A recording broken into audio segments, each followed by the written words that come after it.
radio for the masses. Headline edition, July 8, 1947. The Army Air Forces has announced that a flying disc has been found and is now in the possession of the Army. If the game is rigged, change the game. Game changer. I occasionally think how quickly our differences worldwide would vanish if we were facing an alien threat from outside this world. This is Fade to Black with your host, Jimmy Church, on the Game Changer Radio Network. I need your help to get to the year 1985. You're listening to Fade to Black with Jimmy Church on the Game Changer Network.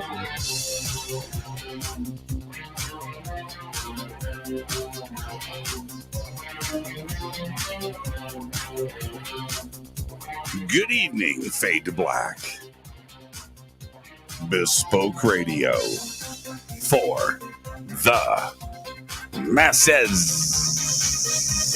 Yeah. How you doing? Today's Wednesday, September 14th, 2022. Let's do this, man.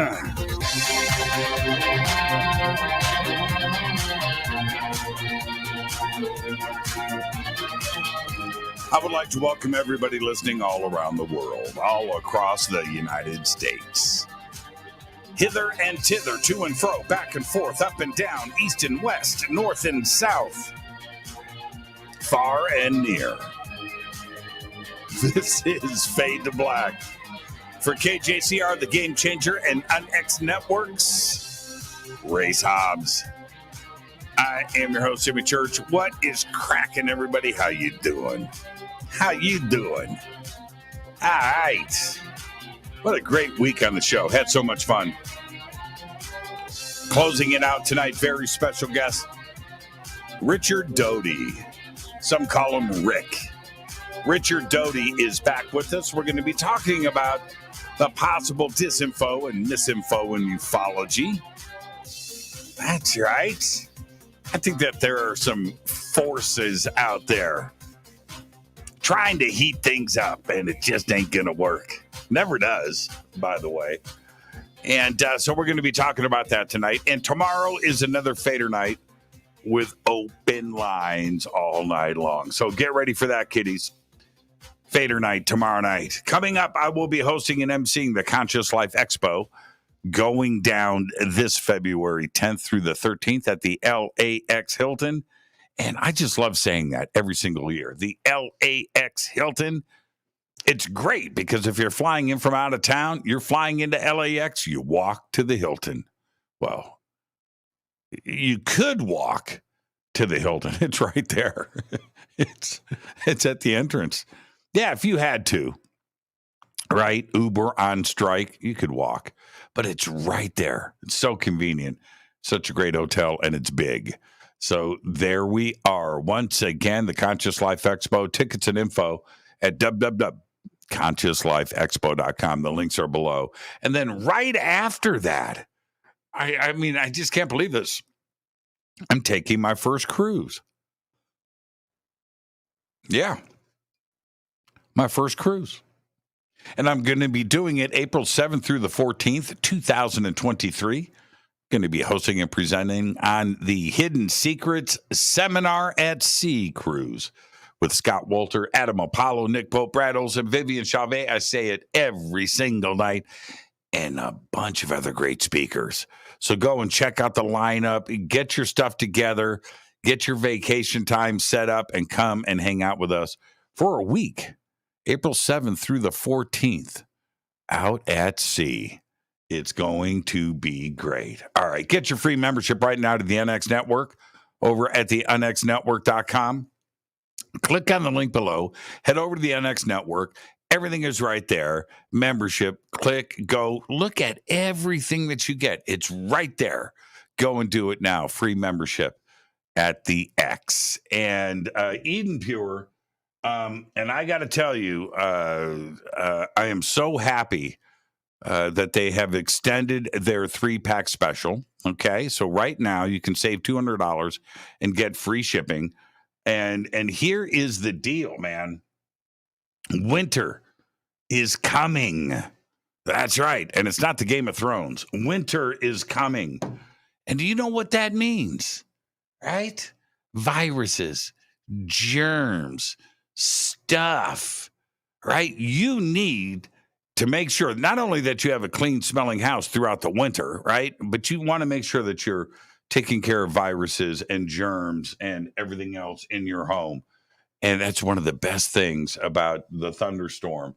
Not only can you plug it in the wall, it's got a USB cable right there. And you can put it in your car. You can take care of everything. It's the germs. It's the germs. It's the viruses. Think about that. So get yours now, 3-pack special. Get it. Give one to a friend. And just tell your friend it's not because they have a stinky house. That's why you're giving it to them. They have a stinky car, right?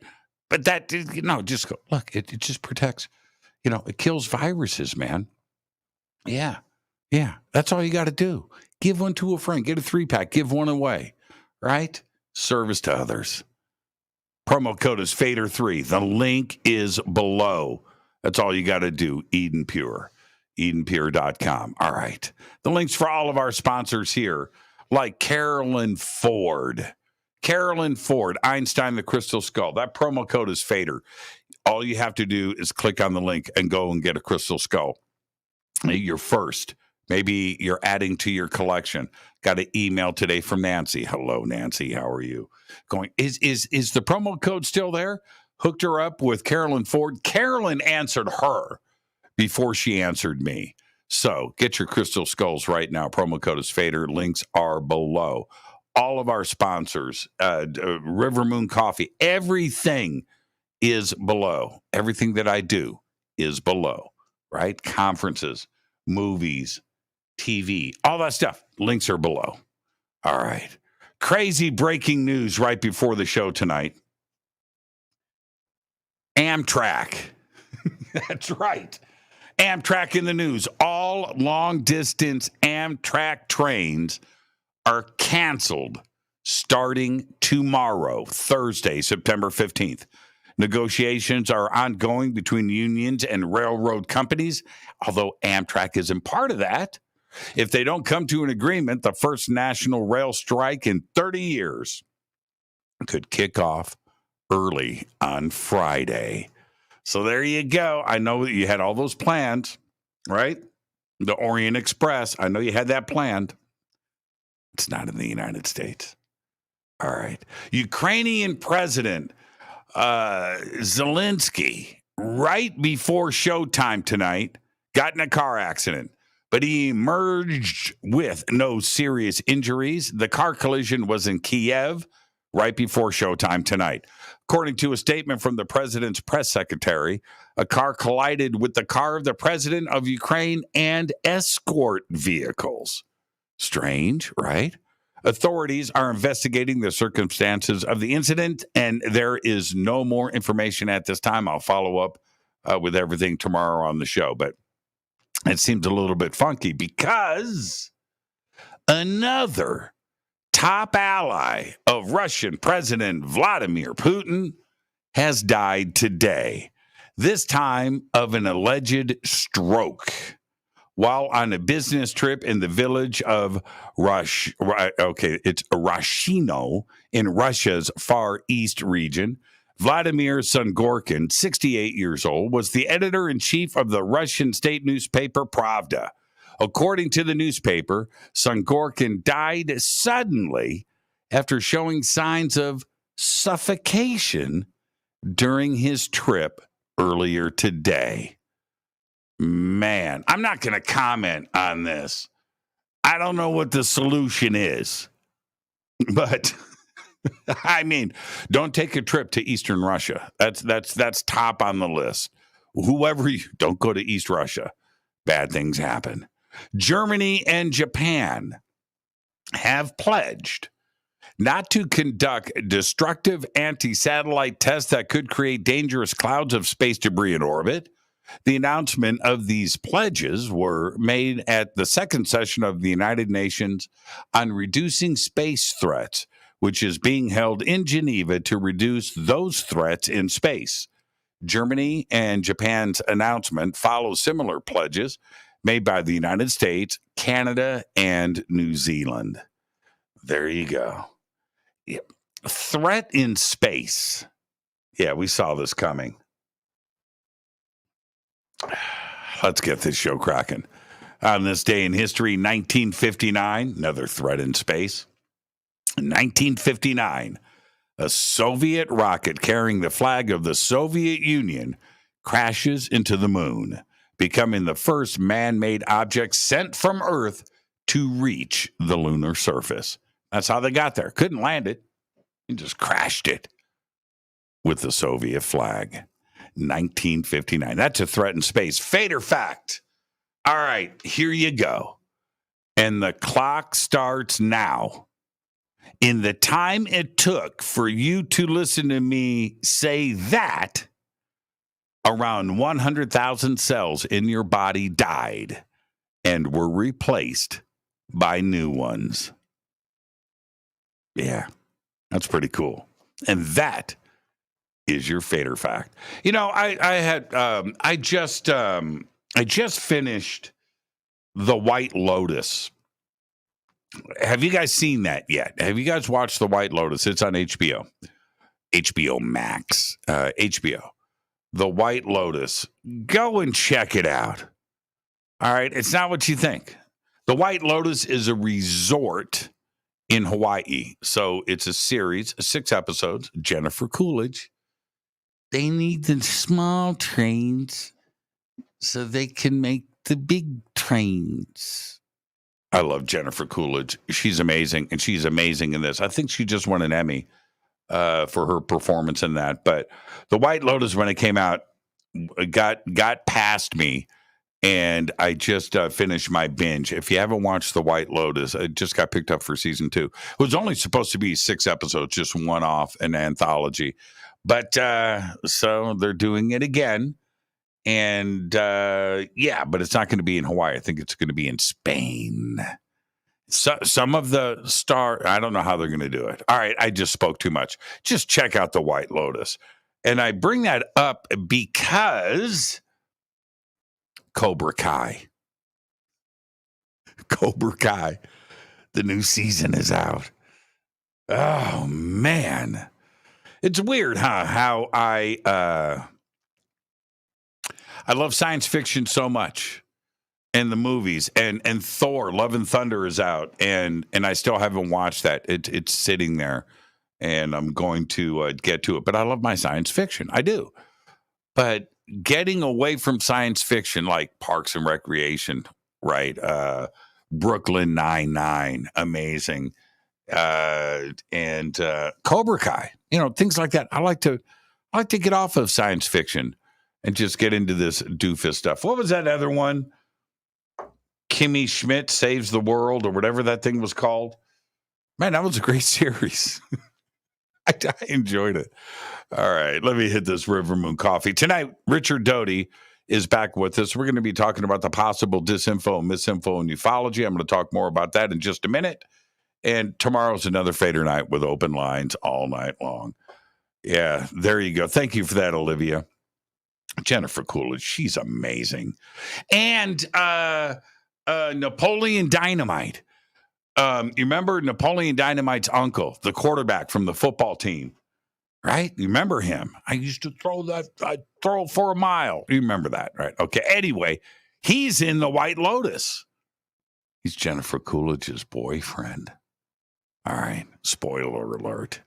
Yeah, that's pretty cool. Okay. Anyway, tomorrow night is Fader night with open lines all night long. Let me hit this River Moon Coffee. I like my coffee, Doc. Like Rick Doty. Rick Doty likes his coffee, Doc. River Moon Coffee. RiverMoonWellness.com. The links are below. Promo code F2B Blend. All right. Disinformation, misinformation. They have been part of ufology in our community for decades. This, my friends, my family, this is a fact. That's right.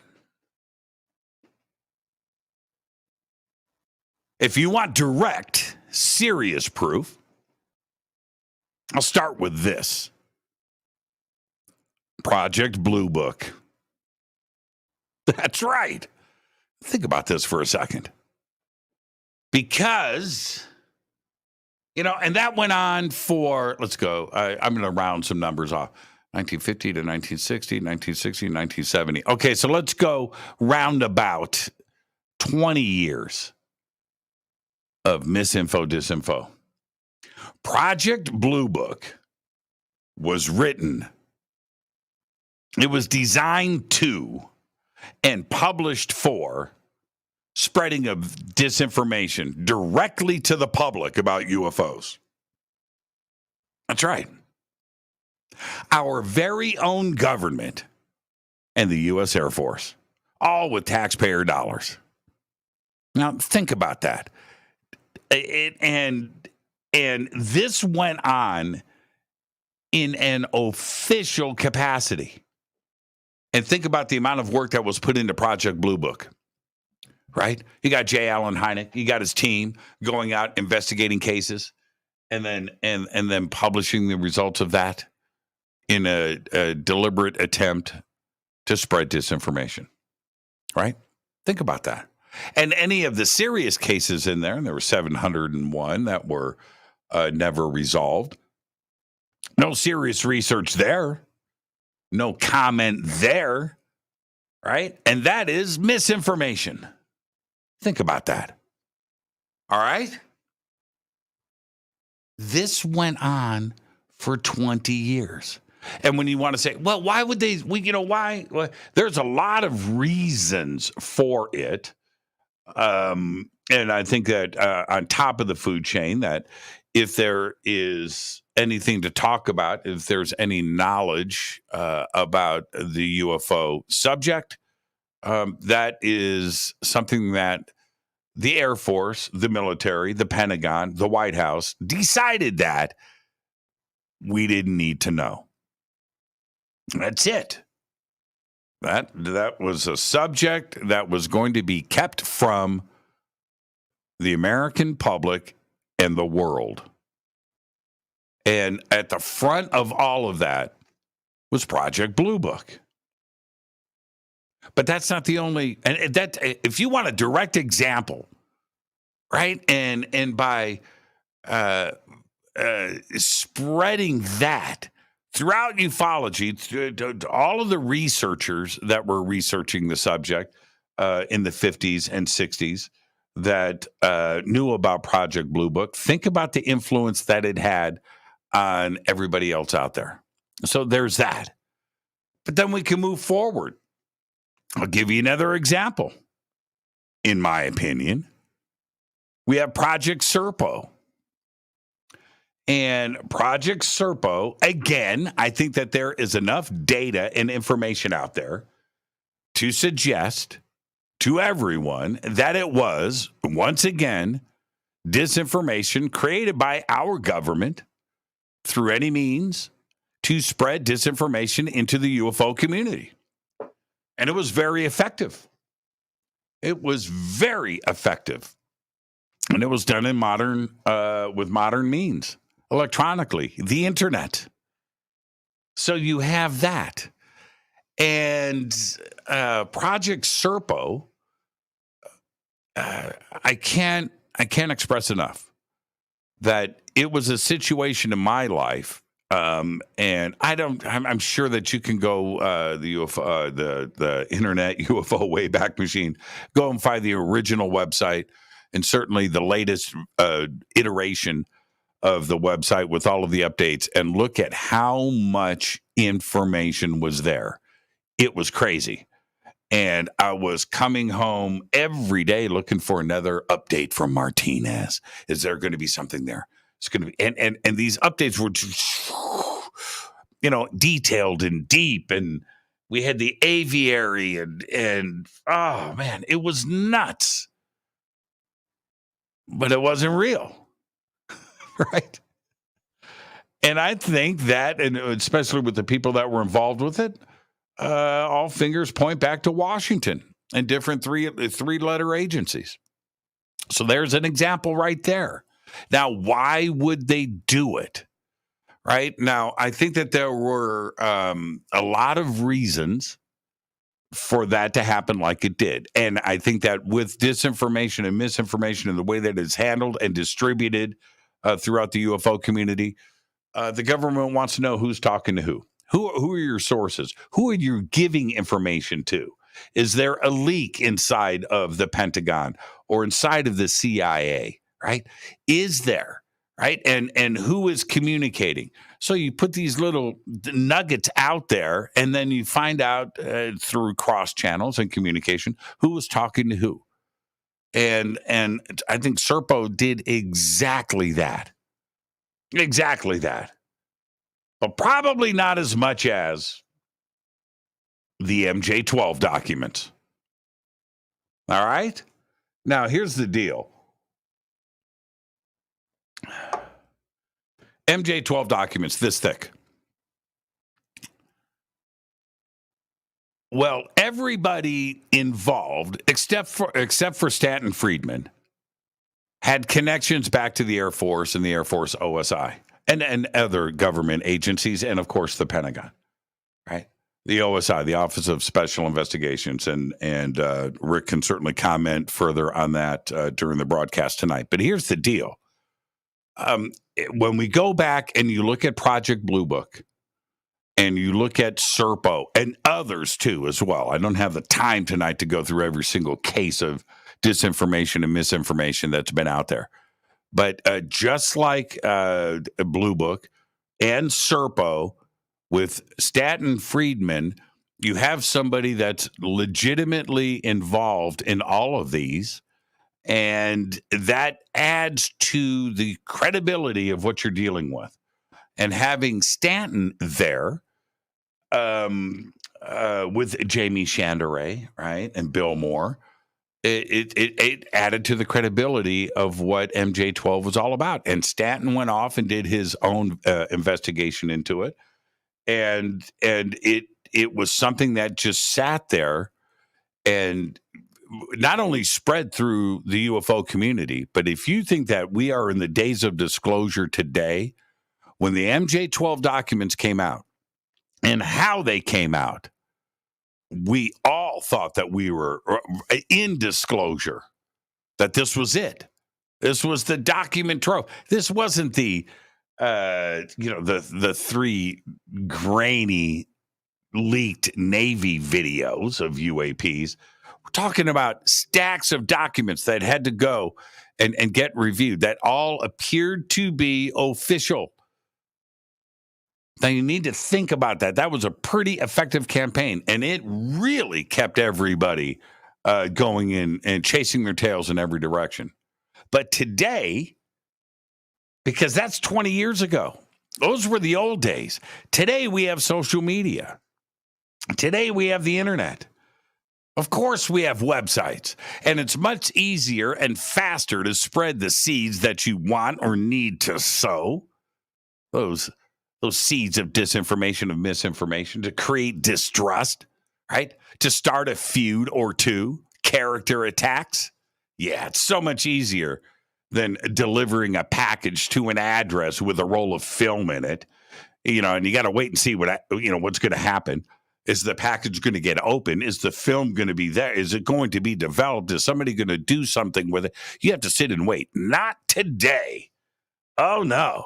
With the net, we know action is just a click away. And you can monitor everything in real time. You can see who was talking to who, right? And you know what I'm talking about.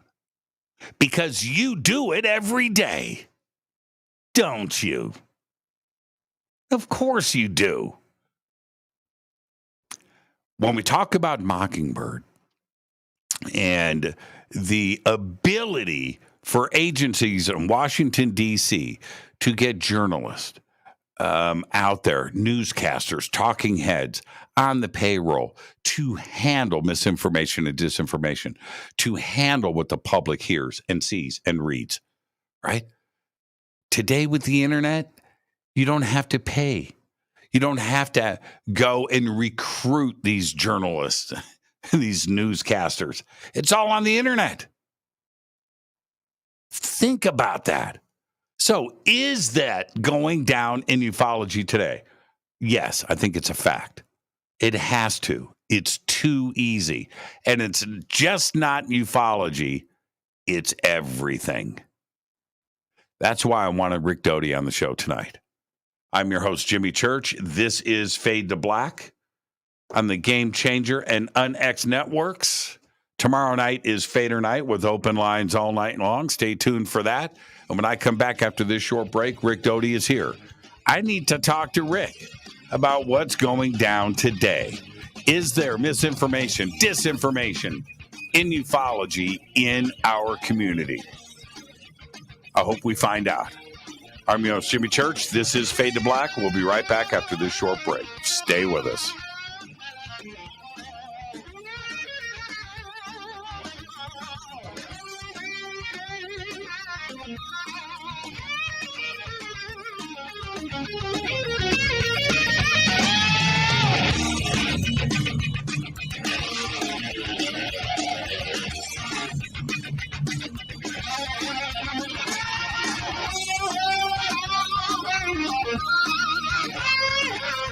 This is Nicole Church, daughter of you-know-who, and you're listening to Fade to Black on JimmyChurchRadio.com and the Game Changer Network. You're listening to Jimmy Church and Fade to Black on the X.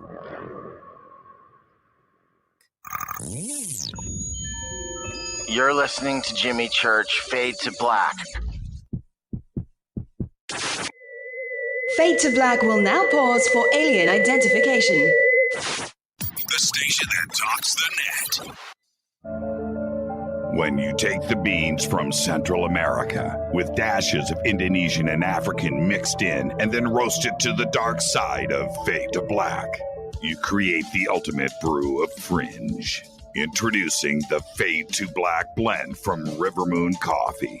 Yes, River Moon's darkest customized roast was created for the love of Fade to Black. The alchemy of masterful roasting and smoking the beans is in every sip of this full-bodied, dark Java. I need my coffee dark, deep, with distinct bittersweet chocolate highlights, just like the bunker. Leaning further into the darkness of the roast is Fade to Black blend from River Moon Coffee. Just click on the banner at JimmyChurchRadio.com and use the promo code F2BBLEND for 15% off of your order today. This is the only way forward. This is Fade to Black. Make contact. This is Jimmy Church of Fade to Black, and you can get our podcast for just $2 per month. All you have to do is click on the podcast banner over at JimmyChurchRadio.com. Hello, Fadernauts. Jimmy Church here. You've seen me with my thunderstorm. Now you can purify the air in your home and get healthy, clean, fresh-smelling air and eliminate odors just like I do right here in the bunker. The Eden Pier Thunderstorm uses oxy technology that naturally sends out O3 molecules into the air, which seek out odors and air pollutants in your home and destroys them. It's called a thunderstorm because it purifies the air just like after a thunderstorm. And right now, you can save $200 on an Eden Pier Thunderstorm 3-pack for whole home protection. With this special offer, you're getting 3 units for under $200. Seriously. Go to EdenPureDeals.com and use Fader3. Shipping is free and it's easy. Just scroll down. You'll see my name right there, Jimmy Church. Click on it and get your deal today. That's EdenPureDeals.com. Do you have an interest in the paranormal? Then you'll love the unxnetwork.com. The X is your streaming audio and video for everything supernatural, strange, and mysterious, like UFOs, Bigfoot, ghosts, and so much more. From hosts like Jimmy Church, Whitley Strieber, Micah Hanks, and Christina Gomez. Visit the unxnetwork.com show page for a complete list of all the paranormal programs you'll find on the X. Be sure to follow us on Twitter for updates at KUNXDB. Follow our Facebook group, UNX Network. Find the podcast on Spotify, iHeart, Audible, and Apple Podcast. It's time. It's new. It's the X. 9 out of 10 geneticists agree. Fade to Black is not your father's radio show on the Game Changer Radio Network. Hi, this is Rob Reiner from Anvil, and you're listening to JimmyChurchRadio.com. What's up? I'm Chris. What up? This is Kyle Massey, and you're listening to Jimmy Church Radio.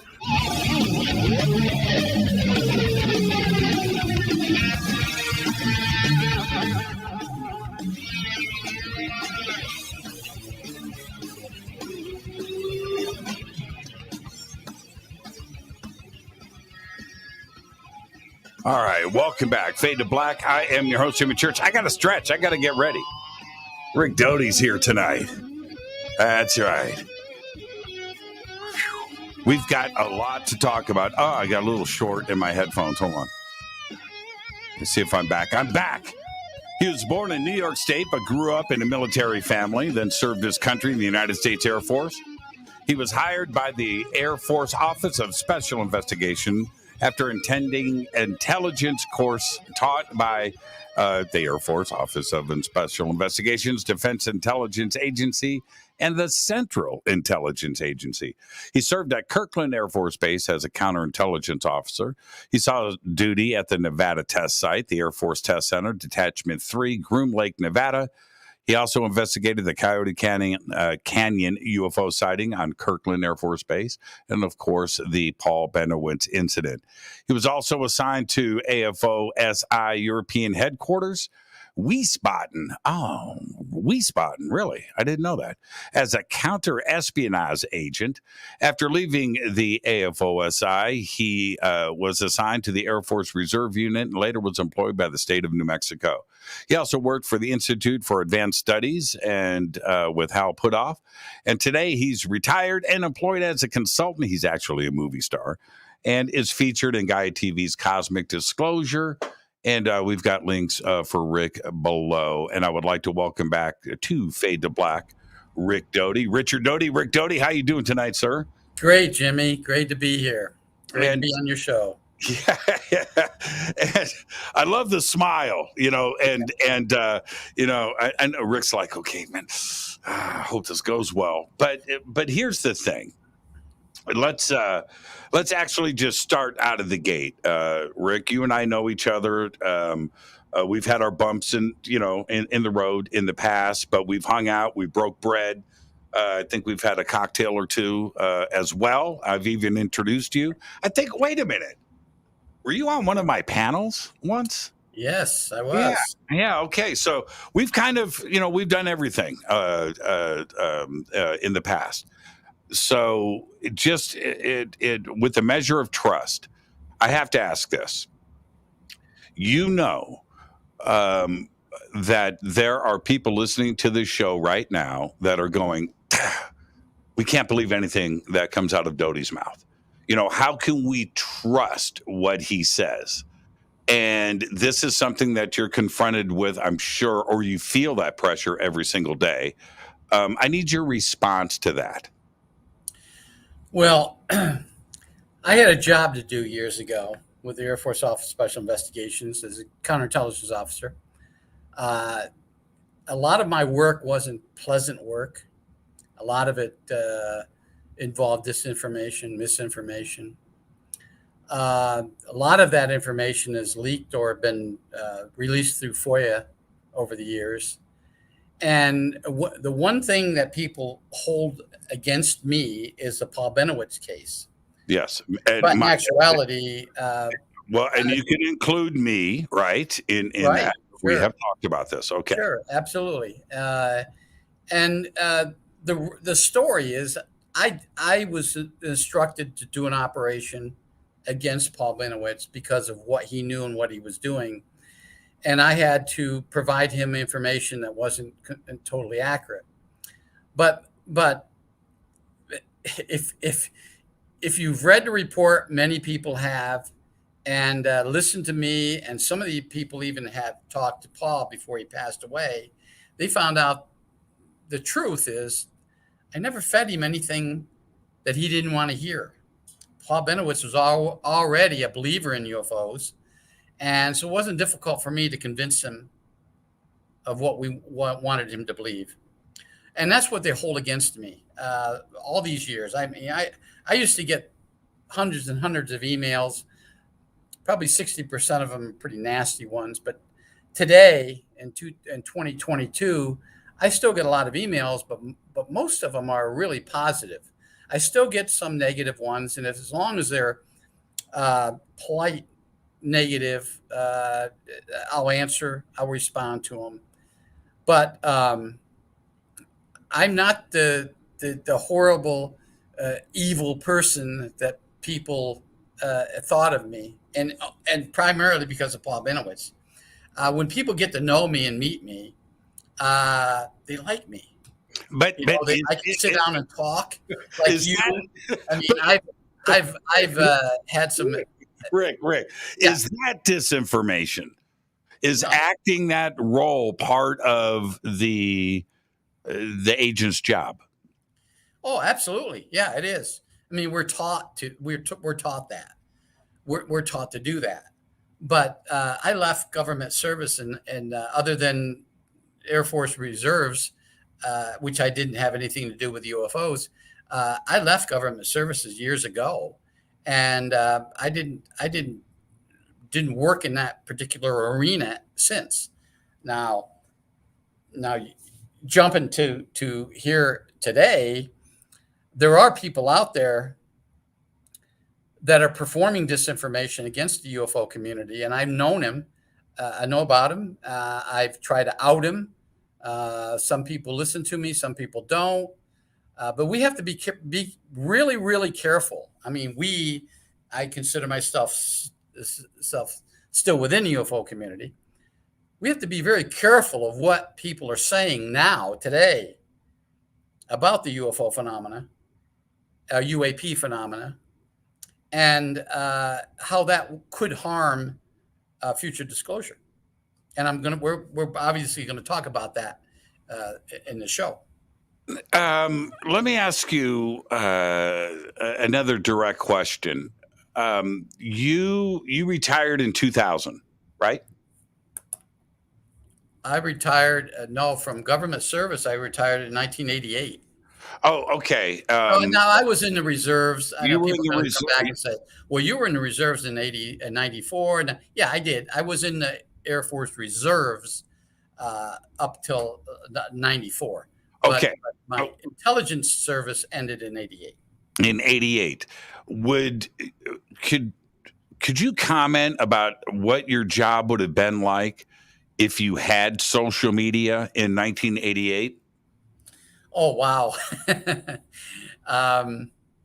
We could have manipulated, we could have been sitting at a desk on a computer manipulating everyone we wanted to manipulate. We could have been feeding so much misinformation through the social media network that it would have changed people's thinking. Because I know that you heard my comments opening up the show. Yes. And if we go back and think about some of the pretty monstrous, pretty huge disinfo campaigns, obviously Project Blue Book. Imagine if Project Blue Book was dealt with on social media. Holy crap, right? It would have been a totally different game. The MJ-12 documents. If social media would have been around, the internet was in its infancy back then, for sure, but it would have been a different game with social media. Project Serpo which was on the internet, but there was no social media then. That was a website. So again, its effectiveness. But when you put an envelope in the mail, right, with a roll of film in it, that's like printing flyers to your band's concert, right? I mean, you're hoping for the best, right? And it's a slow process. But with social media today, it's instant, and certainly anybody in Washington D.C. in the game understands this. Oh, absolutely. Disinformation or misinformation or disinformation, whatever you want to call it, is false information that tends to deceive something, deceive an operation or deceive people. And it still goes on today. It's normally what the main purpose of disinformation back in the days when I was taught, went to a classroom and taught how to spread disinformation, was to deceive the Soviet Union, deceive our enemies. But you can use it in any type of operation to deceive someone. And just think about it. It happens all the time in industry. One particular company is trying to deceive, trying to get upper hand on another company. So they spread false information about another person's product. That's disinformation. It happens all the time. It happens in society. It happens in the social structure of our society, where one neighbor doesn't like another neighbor, so he spreads false information about that neighbor. I mean, it's just like that. And it's always going to happen. It's just how well you do it. And I believe me, during my time in the late 70s up to the 80s, we were good at it. We were very, very, very good at disinformation. We call it counterintelligence operations to protect special access programs. And we were very, very good at it. And let me give you an example of what. Yeah, please. What we did. When I worked out at Area 51, Nellis Test and Training Range, most of that area was in Nye County. Back in those days, Nye County prostitution was legal in Nye County. So we were afraid that the people that were working on classified projects, and believe me, there were many highly classified programs and projects going on at Tonopah Air Base or Area 51 or even a Nevada test site. So what we did was we went out and we recruited every single prostitute in Nye County. Basically, every prostitute in that county, and even Esmeralda County, which kind of borders it, were under our control. We paid them. We paid them more than they were getting doing tricks, because we were afraid that military, Air Force, primarily Air Force people would come and be serviced by them. And believe me, that happened all the time. Sure. We couldn't prevent that. We didn't want the information that they had leaking through them, through the prostitutes, out to the public. So we owned them all. And we made some big major operations stopping the leak of information, classified information out of special projects from being leaked into the public by disinformation. So that's just one example. Can I ask you a question? Sure. I know you're married. Were you married then? No, I was not married then. Oh, so then you could go and hang out with ladies of the night and exchange cash, and that sounds like a pretty good a pretty fun gig, and one that you could get away with because you weren't married. I can just see you at one of these brothels doing this. When you're talking, were you trying to get information back out of these women of ill repute, these ladies of the night, to see if somebody was talking to them? Well, yes. What we did was we approached them and we told them right up front, you're going to have tricks that are Air Force or military people, and they might tell you some information that could be classified. So we want to know about that, and we're going to pay you money. So sure enough, they'd call us. Not everyone. I mean, there were a lot of Air Force people that went there and did their thing and paid their $30 or $40 for their pleasure and never said anything or never disclosed anything. But there were a lot of them that went in there and tried to impress the prostitutes by saying, I'm working on this really classified project out there, and there's aliens out there, and these things like that. Wow. So what they would do is they would immediately contact us and say, listen, we got it. I had a trick that told me some information. So then we had to go out there, and it wasn't just me. There were a lot of other agents involved in this, and they were going out there and they would talk to the prostitute and say, well, he's just trying to impress you. None of that stuff is real, and we would have to provide them with this information. And so that's how it worked. And we actually, one Air Force pilot that was flying back in those days in the early 80s, the F-117 stealth aircraft was being tested out there. And it's highly classified back then. This pilot went in and told his prostitute that he was flying this really super secret plane called the F-119, not the F-117. And he told his prostitute that all the technology was from the aliens. They gave it to us. So we had to really, really press this particular prostitute. And we ended up finding the Air Force captain, kicking him out of the program and kicking him out of the Air Force. So, wow. Yeah, I can hear it now. Doty sure is spending a lot of time out at Mary's Fun Palace in County. And Pahrump. Yeah, and Pahrump. Right next to Art Bell's place. Yeah.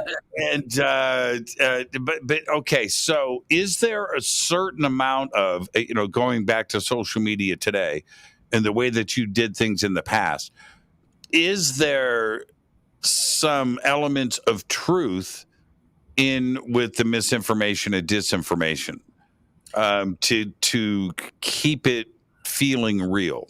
Yes, you have to provide some real information in order for your target to believe it, and it may be just a little bit, or it may be a lot, in order for them to buy into it, and then you have people that are very smart that you're dealing with, such as Linda Howell. I was going to bring that up. Okay, so many may not know what we're about to talk about, so I'm just going to give a brief summary.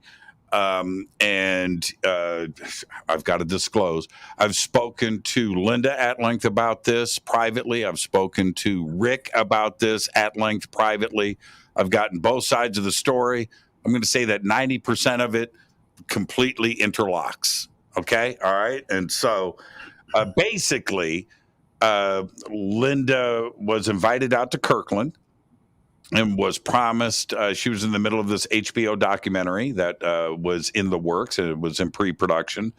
There was some, the White House was, she was trying to get I think that HBO wanted the White House involved and the president involved.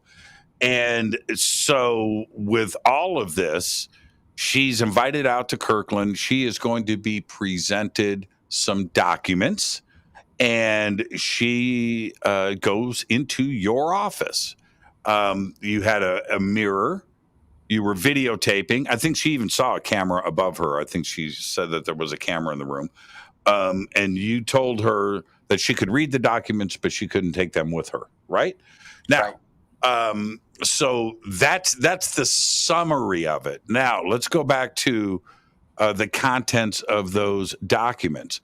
Was some of it facts with disinformation? And as a matter of fact, disinformation, misinformation, two different definitions. We'll circle back to that for some clarification.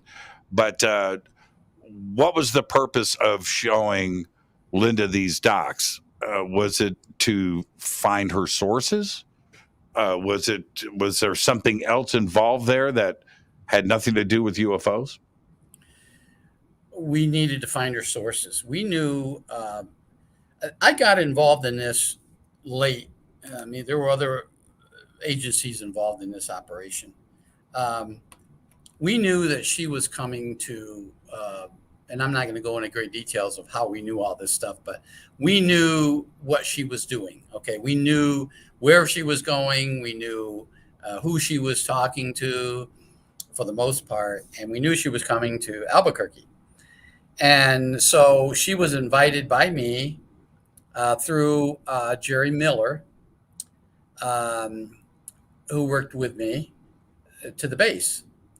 And I was going to talk to her and show her something that would help her with her HBO special. So she came out to the base, and like you said, she was in a room, two-way mirror. There were agents on the other side filming her. Plus, there was a camera inside. We had a microphone in there too. She was fully aware that we were filming. Mm-hmm. I know at one point years ago she said she didn't, but she's smart. She told me she looked up and saw a camera like above the door, and she was sitting in the middle of the room. Your desk was on one end, right? Right. Okay. Yeah, that's the way that she presented that with me. And she said that the chair was awkwardly placed, right? Right, because we had to get her right in front of the mirror. Yeah, that's what you told me. Mirror. Anyways, now, the day before, these documents came in through a pouch, Armed Forces courier pouch. So I knew they were top secret from headquarters. Now, and I was told the operation was to show her these documents. She couldn't take any notes, and she couldn't keep anything. She couldn't take any photographs of anything. So I had a chance prior to showing them to her to read them. Now, I'm the middle guy. Now, I'm not, you got to understand that I didn't know what headquarters knew. This is what I was told to do, and I did what I was told to do. I gave them to her. She read them. She started asking me questions about them. Some of the questions I could answer, some of them I couldn't. Now, what we were hoping that after reading these documents, which I know that some of the information in there was accurate, but a lot of the information in there wasn't accurate. What we were hoping was she'd come around to our side, because she had two sources within the government that was providing her information that was of classified, it was classified information. So we wanted to know who those people were. And that was the basis of our operation against Linda Howell. So after I showed her those, I said to her, listen, I'd like to get to know you, like you know what you're doing as far as programming and so forth. And she said, sure, can never have too many friends. So I kept a friendship with her, trying to delve into this. I met her in Washington, D.C. I've met her in New York City, trying to find these people. Well, first of all, Linda Howell, very brilliant person. Very brilliant. Very smart. Brilliant. And she knew what I was trying to do. And she wasn't going to run with it. In fact, we were in Georgetown at a cafe having lunch, and I pitched her. I did the pitching by saying, listen, what I want you to do is work for us. We'll pay you. You just tell me what you know. And she just sat there and listened to me for some time. And she said, not no, but hell no, in a polite way. And anyways, she was a tough cookie to crack. Anyways, I maintained contact with her for some time. And then another agent became involved with that operation.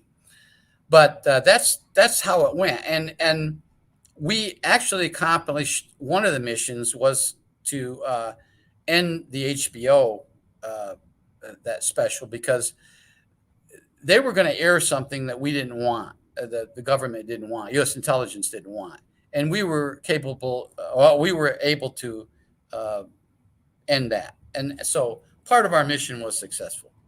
Let's take our break right here, and when we come back, there's a reason why Rick shared that with us, and in today's world in social media, by leaking or presenting information to individuals, will they turn around and post it on social media?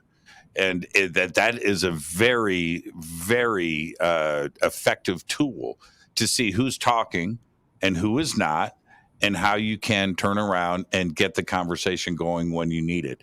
We're going to talk more about that when we come back after this short break. Our guest tonight, Rick Doty. We're talking about misinfo, disinfo in ufology and our UFO community.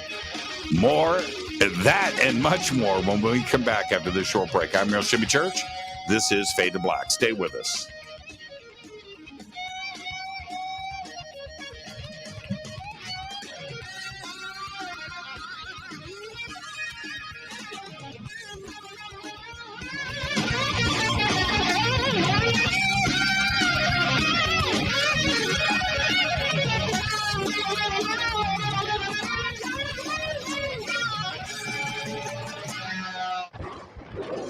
This is Fade to Black with Jimmy Church on the Game Changer Radio Network.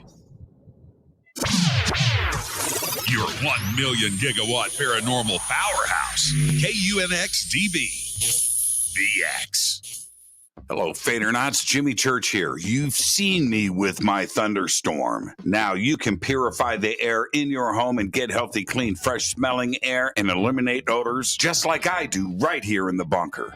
The Eden Pure Thunderstorm uses oxy technology that naturally sends out O3 molecules into the air, which seek out odors and air pollutants in your home and destroys them. It's called a thunderstorm because it purifies the air just like after a thunderstorm. And right now, you can save $200 on an Eden Pure Thunderstorm 3-pack for whole home protection. With this special offer, you're getting 3 units for under $200. Seriously. Go to EdenPureDeals.com and use Fader3. Shipping is free and it's easy. Just scroll down. You'll see my name right there, Jimmy Church. Click on it and get your deal today. That's EdenPureDeals.com.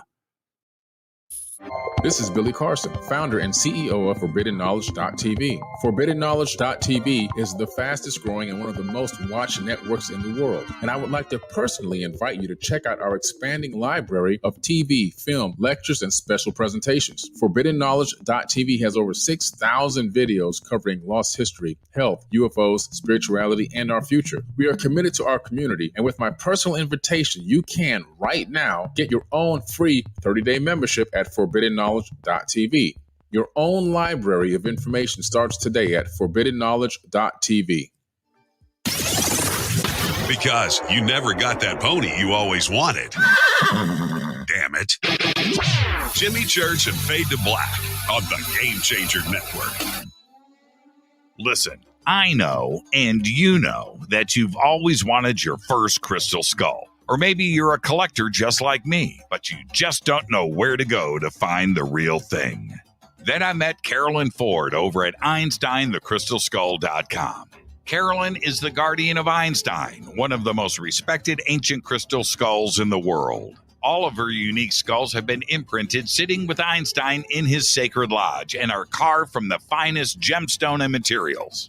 Imprinting is the process of receiving the ancient wisdom from the master skull or master computer. Einstein, the ancient crystal skull. To see Carolyn's current collection of crystal skulls, just visit her store at EinsteinTheCrystalSkull.com or click on the banner over on our site. Don't forget to use the promo code Jimmy at checkout to receive 10% off of your order today. That's promo code Jimmy. Finding your first or next crystal skull is easy. Just visit EinsteinTheCrystalSkull.com. Hello, I'm Katie, and you're listening to my main man, Jimmy Church on jimmychurchradio.com. Hi, this is Ray Hobbs here, repping the planet, and you're listening to my good friend, Jimmy Church, Fade to Black. This is Toby Kebbell. You're listening to jimmychurchradio.com. Don't hurt me, Jimmy. I'm only little. Hey, I'm Adrian Grenier, and this is Ari Gold. We're the Honey Brothers. Yes. We're of the Honey Brothers. Hey, I'm Adrian Grenier, and I'm Ari Gold. We're the Honey Brothers, and you're listening to Jimmy Church. The Revolution. This is Jimmy Church of Fade to Black, and you can become an official Fadernaut by just going to our membership section at jimmychurchradio.com. Hello, this is Serena Wright Taylor from Conscious Life Expo, and you're listening to Fade to Black with Jimmy Church, who holds the Lucky Pony record for the best astrological chart since 1963. True story. This is Micah Hanks of the Gralien Report, and you're listening to Jimmy Church on Fade to Black.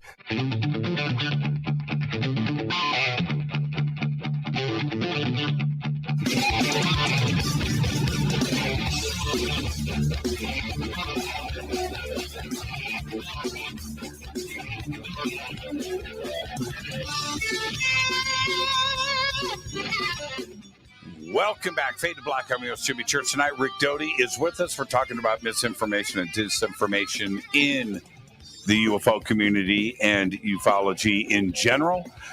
Listening to the break there with Micah Hanks, I just spent the weekend with Micah. I haven't had that much fun. I haven't laughed that hard in a very long time. Mike Hanks is amazing.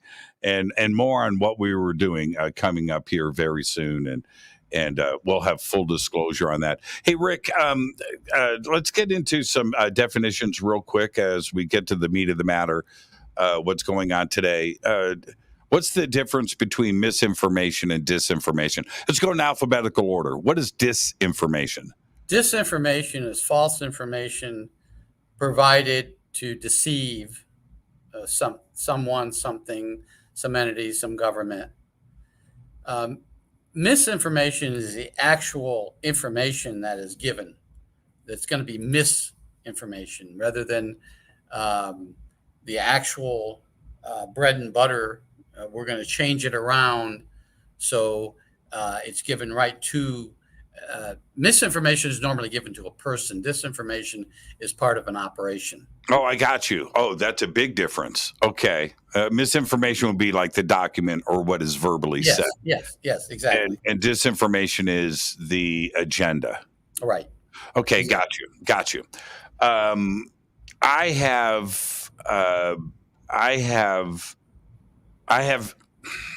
I got to be very careful on how I'm wording this.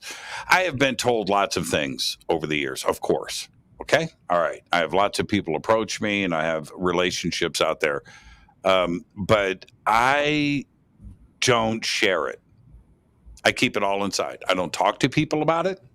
I don't get on the phone and go, guess what? I don't do that. I don't speak about it on the air.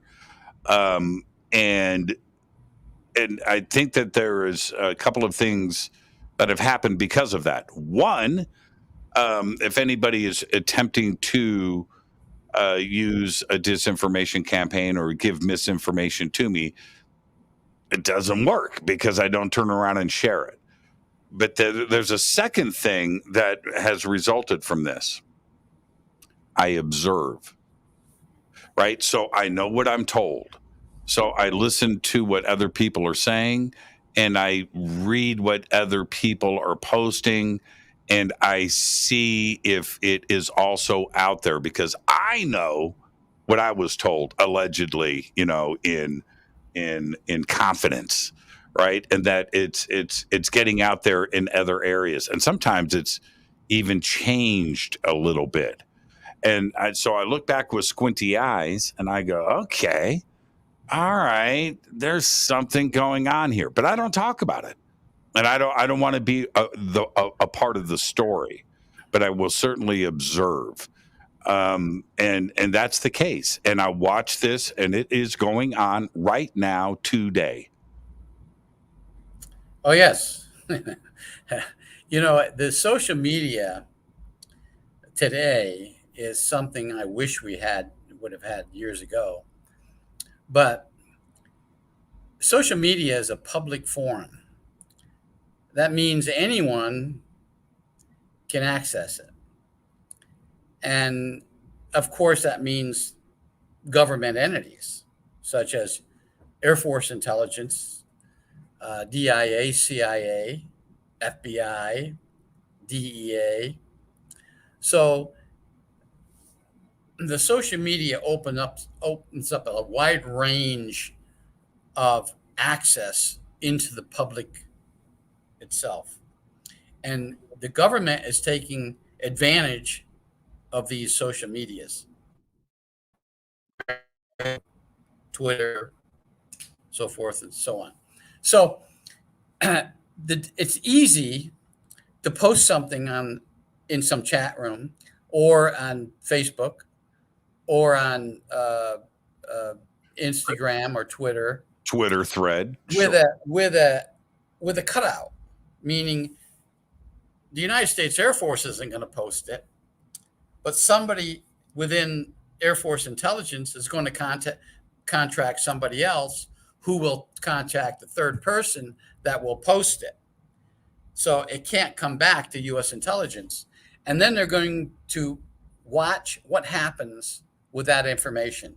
I've seen it on Twitter in the last few weeks. UFO, UAP information, UAP, people wanting us to believe something about the UAP program. They post something about Lou Elizondo or Chris Mellons or me or somebody else. And then they want it and they see how far it runs. So it's happening. It's happened for ever since social media has been in existence. Now, so, will that change people's minds? Yes, it will change people's minds. It will bring people in or push people out, and that's what somebody wants. They want. And maybe the government, and I don't know this for a fact. I know people are going to say, well, maybe I'm still in the government. I'm not. I have a group of people that I'm working with, and where I'm at right now. Actually, Jimmy, I'm going to disclose that I moved from one place that I was talking to you about yesterday to another location closer to you. So I'm actually in the same time zone as you, with some people having meetings about some other things that we're trying to do, including a U.S. senator. So we were one side of this disclosure.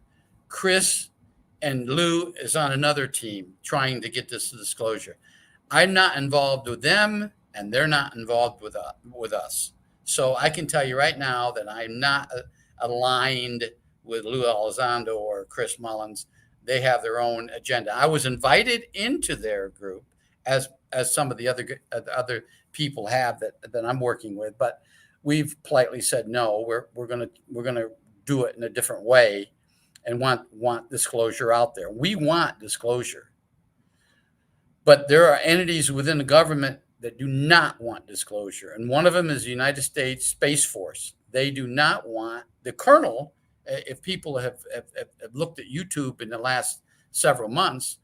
During one of his interviews, one of the colonels at Colorado Springs and the Air Force Base specifically says, we're not cooperating with any disclosure project. They don't want it out there because right now the Space Command has the UFO files. I know that for a fact. And so they want to keep things secretive. Now, there's other entities within the government that want the subject out. I think the fact that they had the congressional hearings some time ago this summer, that was a flop, total flop, because the two people that were there to answer questions, although they were very honorable people, they had no idea what they were talking about. They had no idea about anything in the past, no history whatsoever. They didn't even know what Roswell was. That's right. Rendlesham. And it's just ridiculous that to have them out there, and they couldn't answer any of the questions. What about the ability to have a fake account, on Twitter or on Facebook or on Instagram or TikTok, whatever. It's got to be very inexpensive because I picture a platoon, right? A group, in the Air Force, NSA, whatever. Pick. Sitting in a room running social media where one enlisted person has 100 accounts that they're running, and they're out there established in social media and running an agenda, a disinformation campaign. Oh, that's true. Yeah, exactly. In fact, we interviewed 2 weeks ago. We interviewed a female who had just got out of the Air Force. She'd served 6 or 7 years in. She got out of the Air Force. And we interviewed her on camera for a show that's going to appear sometime later about that same. She was in that group. She was sitting in a bunker, a below ground bunker, and she was in the Air Force. And her job was to monitor social media and spread information that was told to spread. That's all her job was.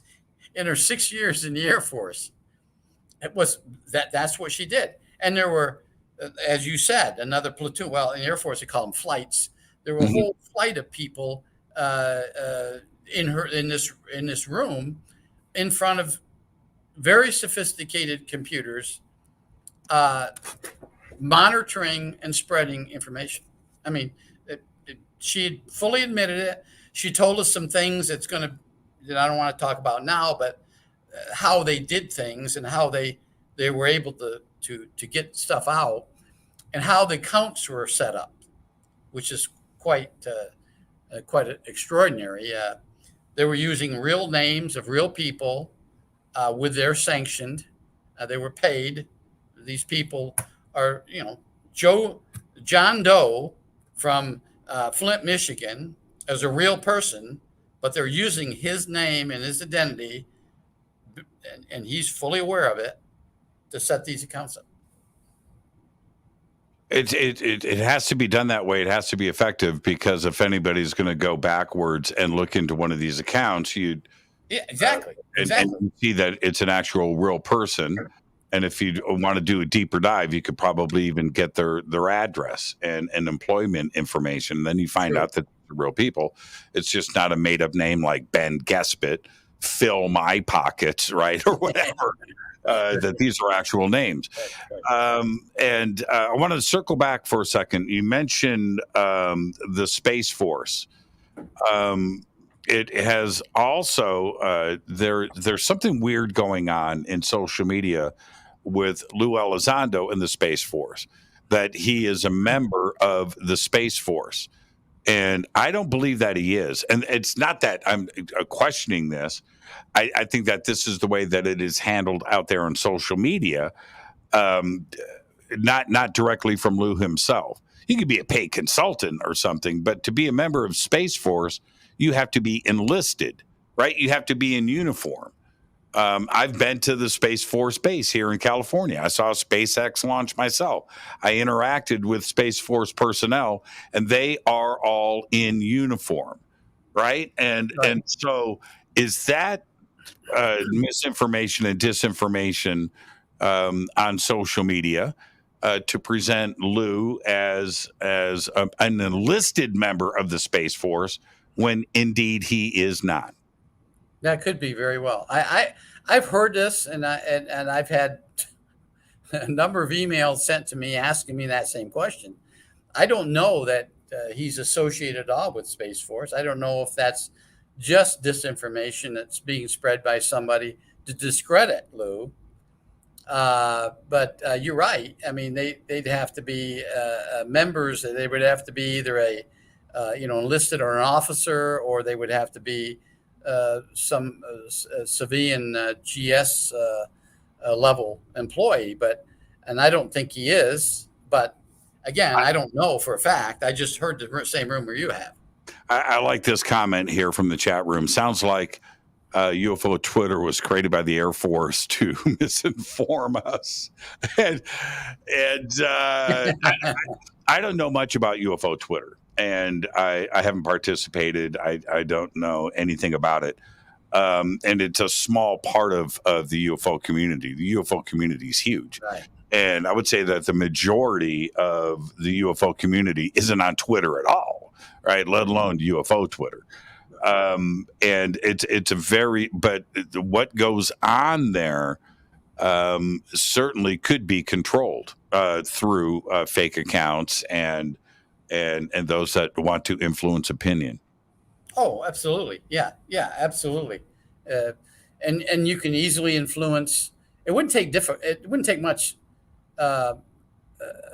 work to misinform and disinform people on a social media. I mean, just one little bit of information can travel to millions of people, and then that little bit, those millions will send it to more, and next thing you know, if you plan it right, you're going to get 20 or 30 million people thinking or reading the same thing and starting to change their opinion on something.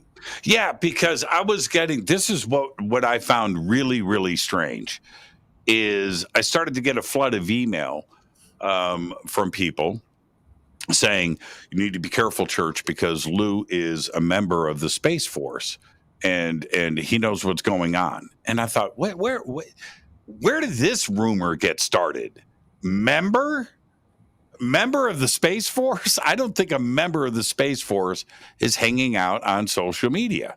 I don't think Washington would like for something like that to be going on. But people, once you post it out there enough times, it becomes truth. That's right. That's exactly how it works.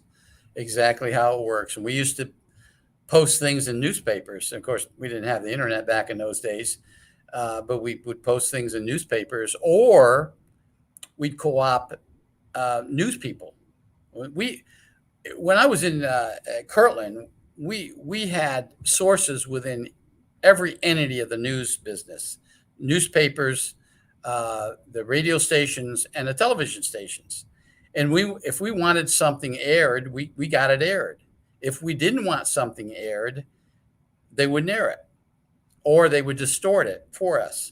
So, and that's how it happens in intelligence. The only way we could manipulate the local surroundings would be owning the television or newspaper. And also, I was watching the comments here in the chat room. Yes,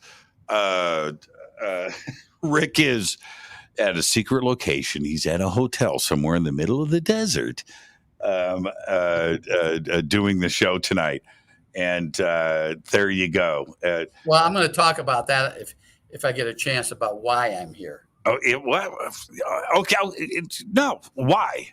Why are you there? Okay. A few months ago, several months ago, our group got a hold of an inter-control roster for all of Area 51. The roster was dated from January 1st, 1979 to December 31st, 1990. It's on one of these old computer dot matrix. I'm sure you've seen them before. 24-inch wide computer printouts. Right. Form feed. Printer.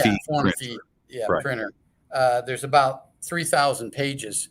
Everyone that had access to Det 3 Air Force Test and Test Flight Center, which was at Area 51, Air Force Research and Development Operations Center, which was right in that same area, Southern Nellis Test Range, which is just north of Creech Air Force Base, in that area there, Site Sydney, which is a communication site, and Site Homey, which is the actually airfield at Area 51. So what we're doing now is we're going through that, and we're going to out people who claim to have been there during that time period. Now, it's only between January 1st, 1979 to December 31st, 1990. The roster lists everyone that had access to those locations. Their last name, first name, middle initial. Okay, Bob Lazar, is he on that? Is he on that? Yes, he is. Bob Lazar is on that list, but only for a very short period of time. And we're gonna go through this, and we're gonna out some people, and then we're gonna go back and show that some people who claimed that they were there and nobody wants to believe him, they were there, this has a lot of other information on it, but it's only during that time period. Now, we can't say who was there after that or even before that, but there's a lot of people out there who claim to have been there during that time period that they weren't there. We can prove that they weren't there. They didn't have any access. Now, all we're going to say is your name's not on it. Is your name on it? Oh, my name's on it. Yes. The first thing I looked at was my name, and it's there. My name is there, and the people that I work with that are former retired intelligence officers that were there. Their names are there too. So everyone who claims within the intelligence community that I've spoken with, or that have talked to me about it, or went public, who spoke with Annie Jacobson and Alex Ward, they're on it. Every one of those people that Annie spoke with, they're on it, and some of them for the entire period of time. So, and then there's some people out there who are making these wild accusations about being out there and seeing things and doing things. Their name's not on there. And all we're going to do is say, listen, your name's not on here. Why is it on there? Let them talk about that. And that's what our project is right now. I mean, that's one of our projects. And that's part of this documentary that we're going to do. There's a lot of people involved, good producers and directors involved. It's behind the time because of COVID. We had to stop filming. We were filming all around Area 51, setting up trail cameras, filming everything that was flying out of Area 51 or the Nellis Test and Training Range.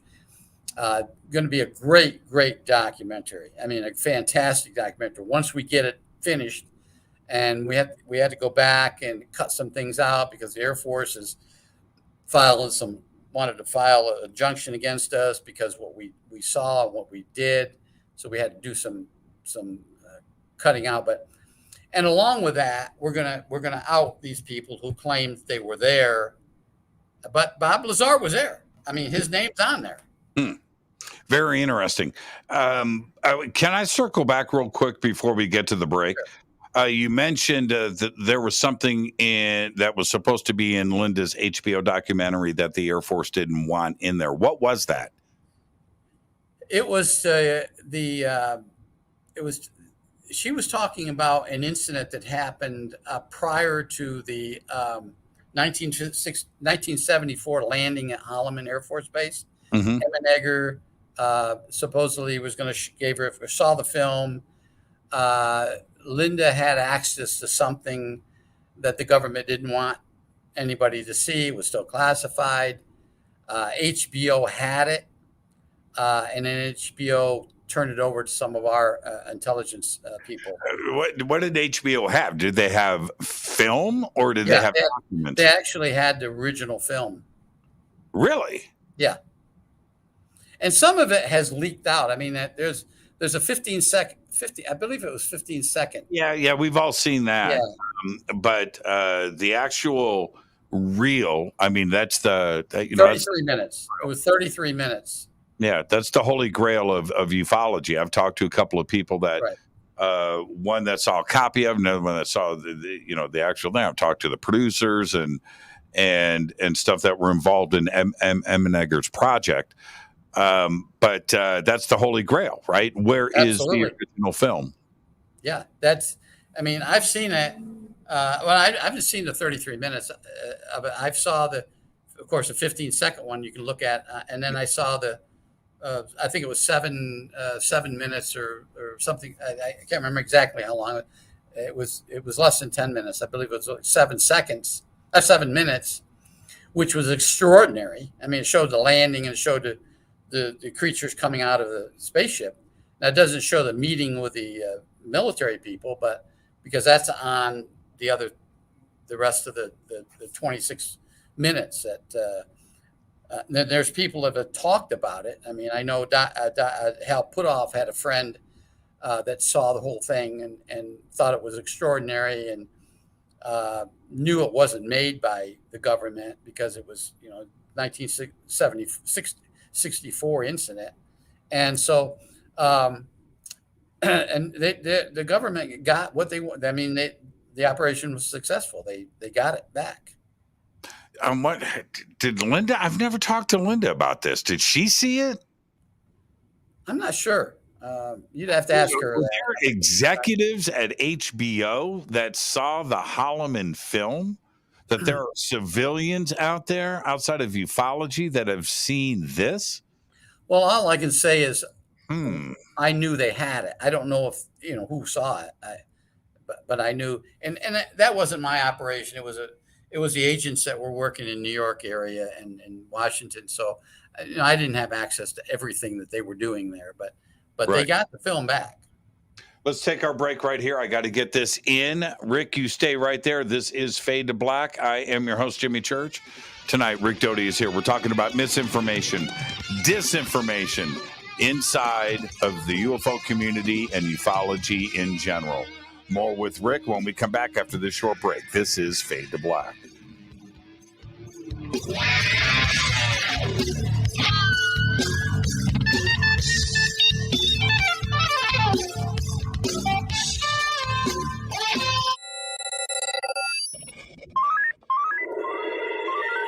Way out here, we listen to Jimmy Church. You're listening to Fade to Black. You're listening to Jimmy Church and Fade to Black on the X.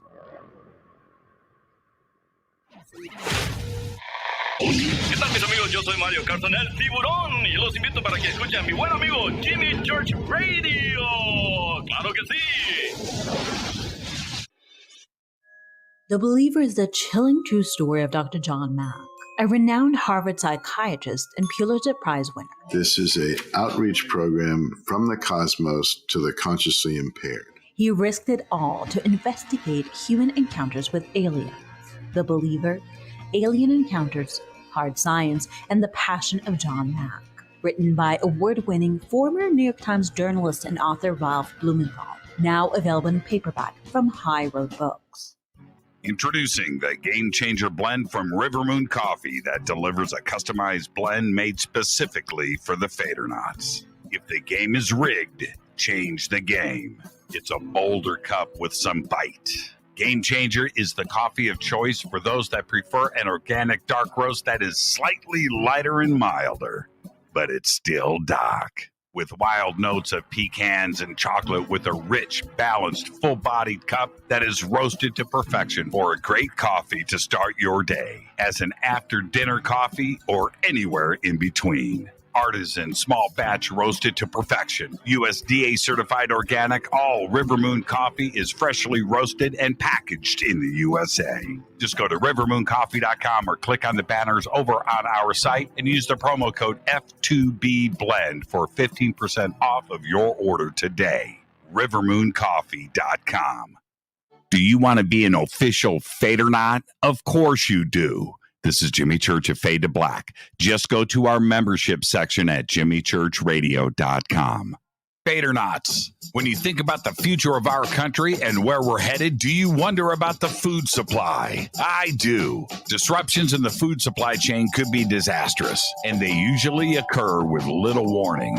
That's why the smartest thing you can do today is to stockpile emergency food, water, and other essentials. I personally recommend My Patriot Supply. They're the nation's largest emergency preparedness company, serving millions of customers for more than a decade. In fact, they're the only source my family trusts for our preparedness plan. You should too.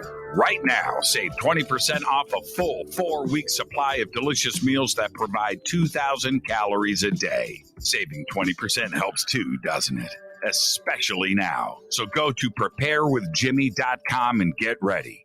That's preparewithjimmy.com. There's no time to lose. Do it now. So, you love talk radio? Then you'll love TalkStreamLive.com. TalkStream Live is always on, 24/7, with the best streaming talk shows. Find your favorite talkers and discover some new ones. It's free, readily available online or on mobile with any smartphone or tablet. Finding your favorite talk shows all in one place has gotten a whole lot easier. Just go to TalkStreamLive.com. Be sure to download the free apps from Google Play or the iTunes App Store. You listen to us, and we listen to you. And so does the CIA. Hi, I'm Ray Sobbs, and I'm here to tell you about something I really think you're going to like. The UNX Network is a part of a larger group called UNX Media, and one of the things we offer is the quarterly UNX magazine, which is available both in print and digital formats. This amazing magazine covers all aspects of the unexplained and makes for a great coffee table periodical that is certain to spark enlightening conversations in your living rooms. We invite you to check out the latest digital issue for free. Just go to unxnetwork.com/membership and fill out your free membership with your name and email and become a new free member. The new summer issue is now available, and the theme is Time Anomalies, which includes a feature article written by our managing editor, Lee Spiegel. Just go to unxnetwork.com/memberships. That's unxnetwork.com/memberships and get your free e-copy of the UNX magazine today. You are listening to Fade to Black with Jimmy Church on the Game Changer Network. Oi, oi, I'm Reese Evans. You're listening to Jimmy Church. This is Revolution. The revolution will not be televised. The revolution is on radio. Ciao.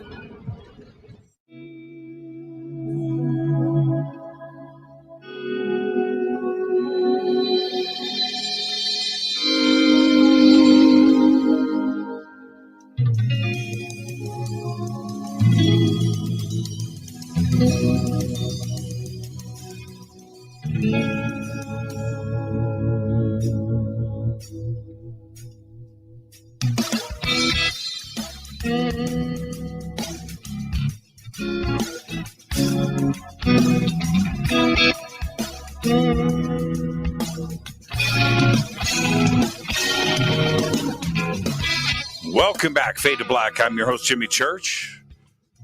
Tonight, Rick Doty is with us. We're talking about misinfo, disinfo inside of the UFO community, the possibility of that. And Rick just dropped a bomb on us with this list of names and Bob Lazar, a list of names from workers at Area 51. Bob, I just popped that out on Twitter. So in your secret identity on Twitter, Rick, you can go and read that. Okay. And the Men in Black should be knocking on your door pretty soon. I hope you've made copies of this list and you've got some stashed away. Well, when we first obtained it, we had a problem finding some place to copy it. I mean, it's not an easier, yeah. Right. And so we didn't want to go to a business like Staples or Office Depot or Office Max. But we actually found a library at a college that has an old printing system that can copy it. So that's what we did. And then we had to verify it. We had to make sure it was, in fact, government, that it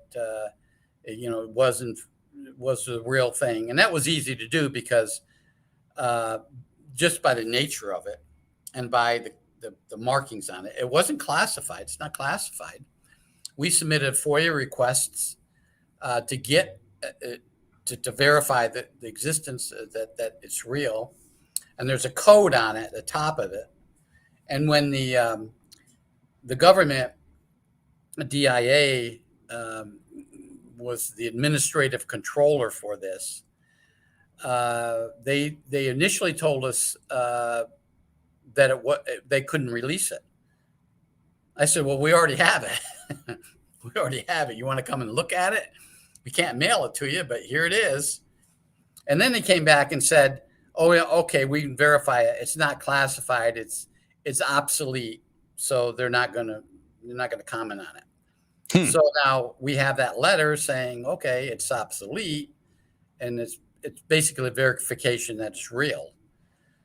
And then we went and we found a lot of people. Now, I'm sure there's a lot of people on this list that are dead. And we did verify some of that. But we went back and verified a lot of people who are still alive that are retired from different agencies. Now, this is a list of everyone, including military, civilian contractors, and government employees. Raytheon, Hughes Aircraft, Motorola, General Dynamics, Lockheed, before it was Lockheed Martin. All those, their names are on there, people that worked. We went and found a lot of people. In fact, where we are right now, we came and to speak to some people that are retired and that are on that list, and they're going to verify, and we're going to get them on camera to say, yeah, I was there during that time period, and just to verify that. And then there's people from Los Alamos and Sandia, and but ironically, there's names of people that are associated with a contractor, and we know that contractor is basically a cover for the CIA. So there's nobody on this list that with their name associated with a Central Intelligence Agency. It's all some other cover. Sure. Well, yeah, and it ran that way for a long time. I mean, the base was constructed by the CIA. Yeah. I mean, it was originally a CIA back when it was called the Ranch, right? And Dreamland. That was it was CIA, staffed by Air Force. I think Air Force Security, right? Okay, let's. It's pretty exciting. I feel like that's pretty major, but. Is it misinformation from Richard Doty presented to Jimmy Church on Fade to Black? So we'll leave that to the community, but that's pretty cool, Richard. Well, there's other entities that got a hold of. We showed it to other people, even some people in the Air Force, current active duty people, a colonel that's kind of on our team, and some other people. So it's real. We're gonna copy it, and we're going to bring George Knapp in on this, and some other people. Ironically, somebody who you would never think that had access out there, his name is on here, is Art Bell. Art Bell went to Area 51. He went to Nellis. Art Bell had access there from he was there. Well, it showed him having access on June 17th, 1979 to September 19th, 1979. He was a contract employee for BCRS, which is the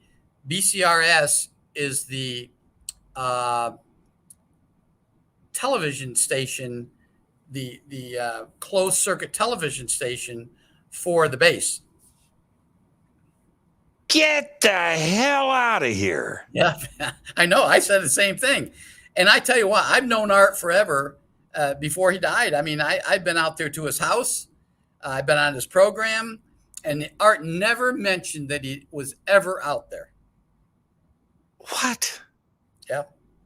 Now, he was either somehow associated with the closed circuit TV station out there for, I don't know what reason, maybe an advisor, maybe he set up some equipment for him or something to that. Now, one thing it doesn't show is a security clearance. It doesn't show he had a security clearance.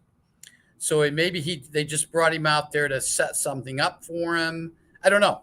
He's dead, so we can't talk to him about it. But He was out there in that short period of time. I can't handle this. I can't handle this. Is too much. I couldn't handle it when I saw it. I thought, well, it can't be the same Art Bell. And then I started looking, and date of birth and stuff all matched his. So okay, yeah, man, I've got 100 million. Okay, we've got to get off on the subject because I want to get back to misinformation and disinformation. I feel like I am. I feel like a tool now. You're feeding me this stuff. You're spreading it, Rick. You're spreading it right now. Wow, really? It's real stuff, though. I mean, Bob Lazar. That's hard enough to swallow. I mean, only because he hasn't had anything, right? Everything has been completely circumstantial. But if this is the case, and this has got a document number on it, and you've researched the provenance and to make sure that it was what it is, but to have Bob Lazar's name on it, the UFO community I've already posted it in Twitter, and we'll see how this goes. Okay, let's swing this back around though. Back to what is going on social media. And through, if you're going to do this, you're going to do this in all media outlets. There is something pretty effective going on, Rick, and that is UAPs are technology here on Earth, man-made. Then you have the other side that it's some of it, most of it is alien and is visiting us. And there seems to be something going on right now in social media that is trying to push this away from the alien conversation, and that the alien conversation is a cover-up of highly classified technology that the United States is in possession of. And it's got people arguing and fighting about this right now. Is that a disinformation campaign? Oh, I would say so. Yes, it sounds that way to me. Although I don't know anything other than what I read on the social media. But if I was to run an operation to protect some kind of special access program, knowing that this information we have, the technology that we have at Area 51 or wherever, is that we obtained somewhere. I would protect it the same way. Now, what is confusing is that, Chris Mellons sent something out saying, let's get away from the UFO. Let's only talk about UAPs and only in the context of what the Navy wants to talk about. I find that disingenuous because why? Let's keep the subject open. Historically speaking, we didn't have UAPs. We had UFOs, or we had known alien crafts identified. We had identified alien craft, IACs. I mean, that's in documents that Stan Friedman had seen, and it's in some of the MJ-12 documents. We know some is factual and some is not. But we have to keep the subject open in a wider sense than what some people want us not to involve. And Chris Mellons mentioned that stuff earlier, and I read that what he said, we talked about, and I scratched my head. Why is he saying that? I mean, let's talk about every single realm of the UFO phenomena. Let's keep that out there. Let's not close any books on that, because if you close a book and say, let's just leave that over there and we're going to talk only about this subject, that's going to block out a lot of good information that needs to stay out there in public to force disclosure. And the more we can press the government on disclosure, the more that we can push knowledge that we have out here into the government, letting them knowing what we know, I think there's more of a chance for disclosure. The recent announcement that, and this came through FOIA, John Greenwald in the Black Vault. He does some of the best work out there in chasing down the facts, and does it through official government documents. And so he submitted a FOIA request for all UAP videos, right? Blanket. I just want all UAP videos. Right. And they came back and said, we've got them, but you're not going to see them. And they have now been labeled classified. That's it. In the interest of national security, right? Which is always the blanket that is put over these things, national security, and everybody freaks out on that, and they end up not touching it. I feel like that is almost a misdirection and misinformation too, as well. And if it's from outer space, if it's interstellar, if it's not ours, then what does that have to do with national security? And if it is, and let me give you an example, because the government is going to say, well, it's how we detect these things. We don't want the Russians to know how good our equipment is, our sensor data. We can't let that out. This is not sensor data. This is called a cell phone. And if a pilot is shooting something from his cockpit on a cell phone, that is not secret radar FLIR technology, right? On an aircraft that is picking this stuff up, or satellites. It's a cell phone. Shouldn't we be entitled to see these things? Well, first of all, the government always wants to protect sources and methods. I was involved with this for 12 years, whereby you have some sort of a source and a method to detect or gather intelligence. And our government says, we're not going to disclose sources or methods. Now, as an example, the congressional hearing, they had a closed camera. After they were in the public view, they went behind camera, they call it in camera, into a classified setting. You know what they talked about? They talked about sources and methods, how we filmed that Tic Tac, how we did. They didn't disclose anything other than that, because I had a senator tell me, he said they didn't talk about anything other than sources and methods. And they didn't even talk about the sources or methods. They just said, we have a source that can detect this. And we have a method that to detect these things. But that's all they talked about. Well, let me tell you something. There's a secret space program out there. And the secret space program is deep space probes. We have satellites all over space, in our solar system, that can detect things coming in. Now, they're classified. Now, this colonel at Space Command, well, this was before U.S. Space Force. This was when Space Command was still in existence back in 2014. He said, we have 174 methods of detecting things coming in from the solar system. He just disclosed right there's 174 deep space probes we have out there. But he didn't say that. He just said 174. Okay, so if you dig deep into what we have, what we know, and what others have talked about, including people within our employer there, Gaia, and other entities, we've launched things out of the pilots of one of the Discovery in 1983 admitted that they launched a classified project, a classified satellite into deep space. He admitted it. He told the public that.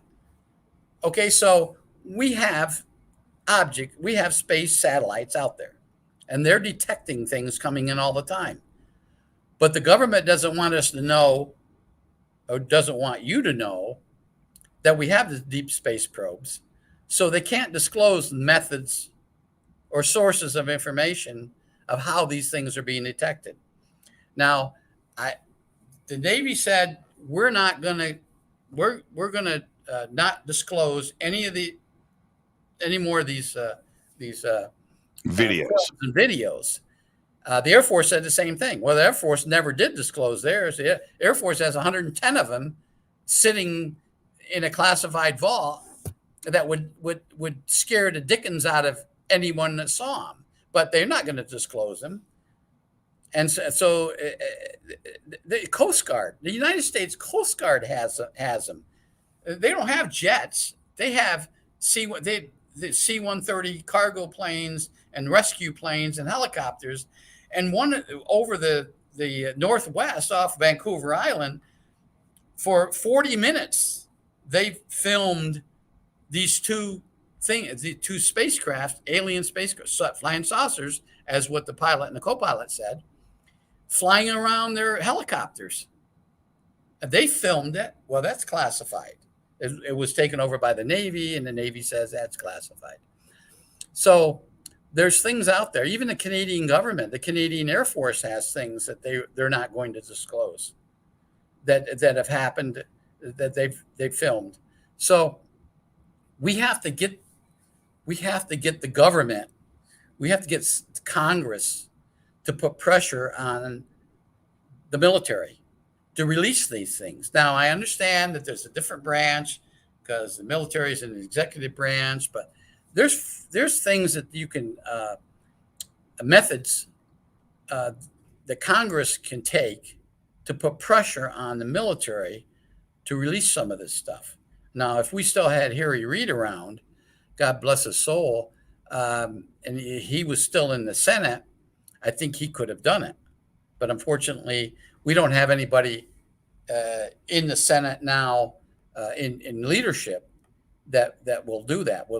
Because supposedly Dick Schumer and McConnell were briefed to keep their mouth shut. That's what one of the senators told us, and they won't even bring it up in the Senate. So that's what we have right now. We're making our efforts to get disclosure inside government, but at this time right now, there's a block. There's a roadblock ahead of us. Now, the ODNI report that came out last August, was that well-crafted wordsmith disinformation? Yeah, I would say so. Absolutely. I mean, it caused the conversation to swing in another direction. In another direction, exactly. Yeah. And we've also missed, and I've been watching some of the chatter out there from some very interesting accounts about the missing of the report that we were supposed to already have this year. Now we're sitting on, today is September 14th. We missed the 6-month window. There's allegedly one that's going to come out around Halloween, October, late October. And I'm wondering how that's going to be worded. And you know, again, because you're guiding the masses with this and engaging the comments, not only here in the UFO community, but to our adversaries around the world. Well, we're working with a senator who has who's informed us that some of the information that they were going to disclose in a report, they had to clear it through the military. The military extracted or redacted many paragraphs in that, and I don't know how long the document was, but they redacted it. So all the good stuff, all the meat of that report that was supposed to come out this in September has been redacted by the government, by the military, by intelligence community, because it discloses sources and methods, which I don't think it does. I don't know. I didn't read it. I don't know what it contained, but some of the aides, some of the staff members who had clearances tried to write it in a manner that was avoiding any kind of classification, but the government didn't. I guess the military didn't want it, or U.S. intelligence didn't want it. So I don't know where we are right now. What about the second? Is there going to be a second UFO hearing? And will it be by the House, or will it kick up a level to the Senate and the Senate Intelligence Committee? It's supposed to be the Senate. They had a plan for the Senate to hold hearings, because the first one was Congress, the House of Representatives. This one is supposed to be done by the Senate Intelligence Committee.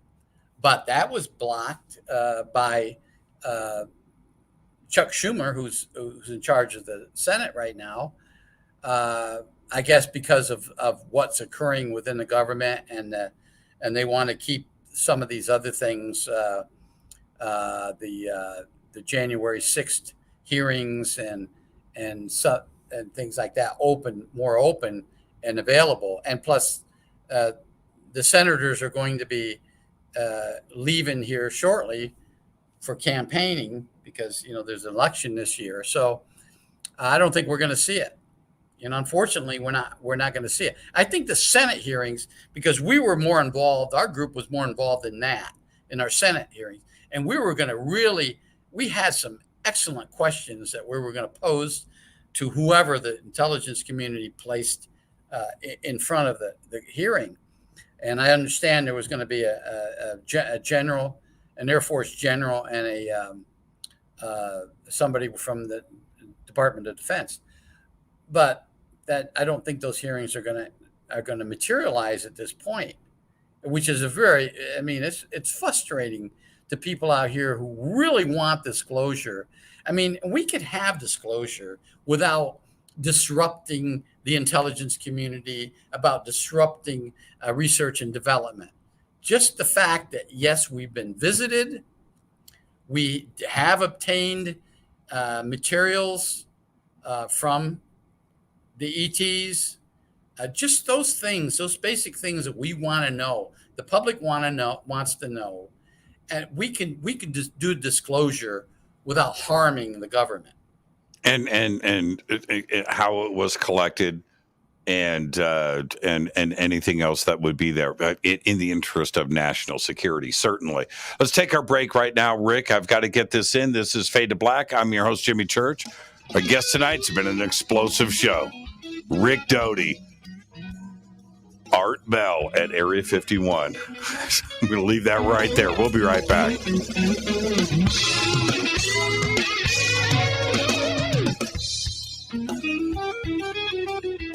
Hi everybody, this is Rob Halford, the Metal Guard on JimmyChurchRadio.com. Your 1 million gigawatt paranormal powerhouse, KUNX-DB, VX. The Believer is the chilling true story of Dr. John Mack, a renowned Harvard psychiatrist and Pulitzer Prize winner. This is an outreach program from the cosmos to the consciously impaired. He risked it all to investigate human encounters with aliens. The Believer, Alien Encounters, Hard Science, and the Passion of John Mack. Written by award-winning former New York Times journalist and author Ralph Blumenthal. Now available in paperback from High Road Books. Are you ready to read about true paranormal events? Unex Media publishes nonfiction books about UFOs, ghosts and haunted places, time anomalies, cryptid creatures, and more. Just like KUNX-DB Radio, it's all about unexplained phenomena. Visit www.unxmedia.com to see our list of great book titles by Debbie Ziegelmeyer, Gene Walker, Devin Listrom, Wayne Lawrence, Bill Spicer, and yours truly, Margie Kay. That's unxmedia.com. This is Jimmy Church of Fade to Black, and I only drink Fade to Black blend coffee from Rivermoon. Just click on the Rivermoon Coffee banner at jimmychurchradio.com. Promo code F2B Blend. This is the only way forward. This is Fade to Black. Make contact. When you take the beans from Central America with dashes of Indonesian and African mixed in and then roast it to the dark side of Fade to Black. You create the ultimate brew of fringe. Introducing the Fade to Black blend from Rivermoon Coffee. Yes, Rivermoon's darkest customized roast was created for the love of Fade to Black. The alchemy of masterful roasting and smoking the beans is in every sip of this full-bodied, dark Java. I need my coffee dark, deep, with distinct bittersweet chocolate highlights, just like the bunker. Leaning further into the darkness of the roast is Fade to Black blend from Rivermoon Coffee. Just click on the banner at jimmychurchradio.com and use the promo code F2BBLEND for 15% off of your order today.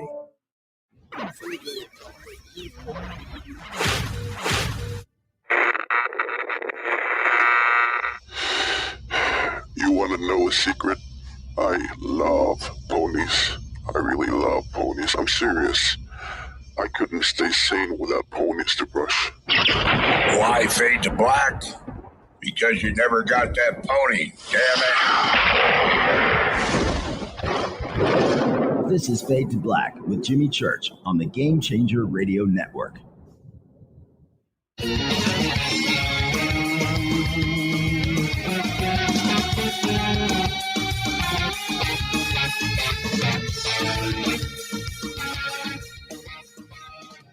Welcome back, Fade to Black. I'm your Jimmy Church. Tonight, Rick Doty is with us.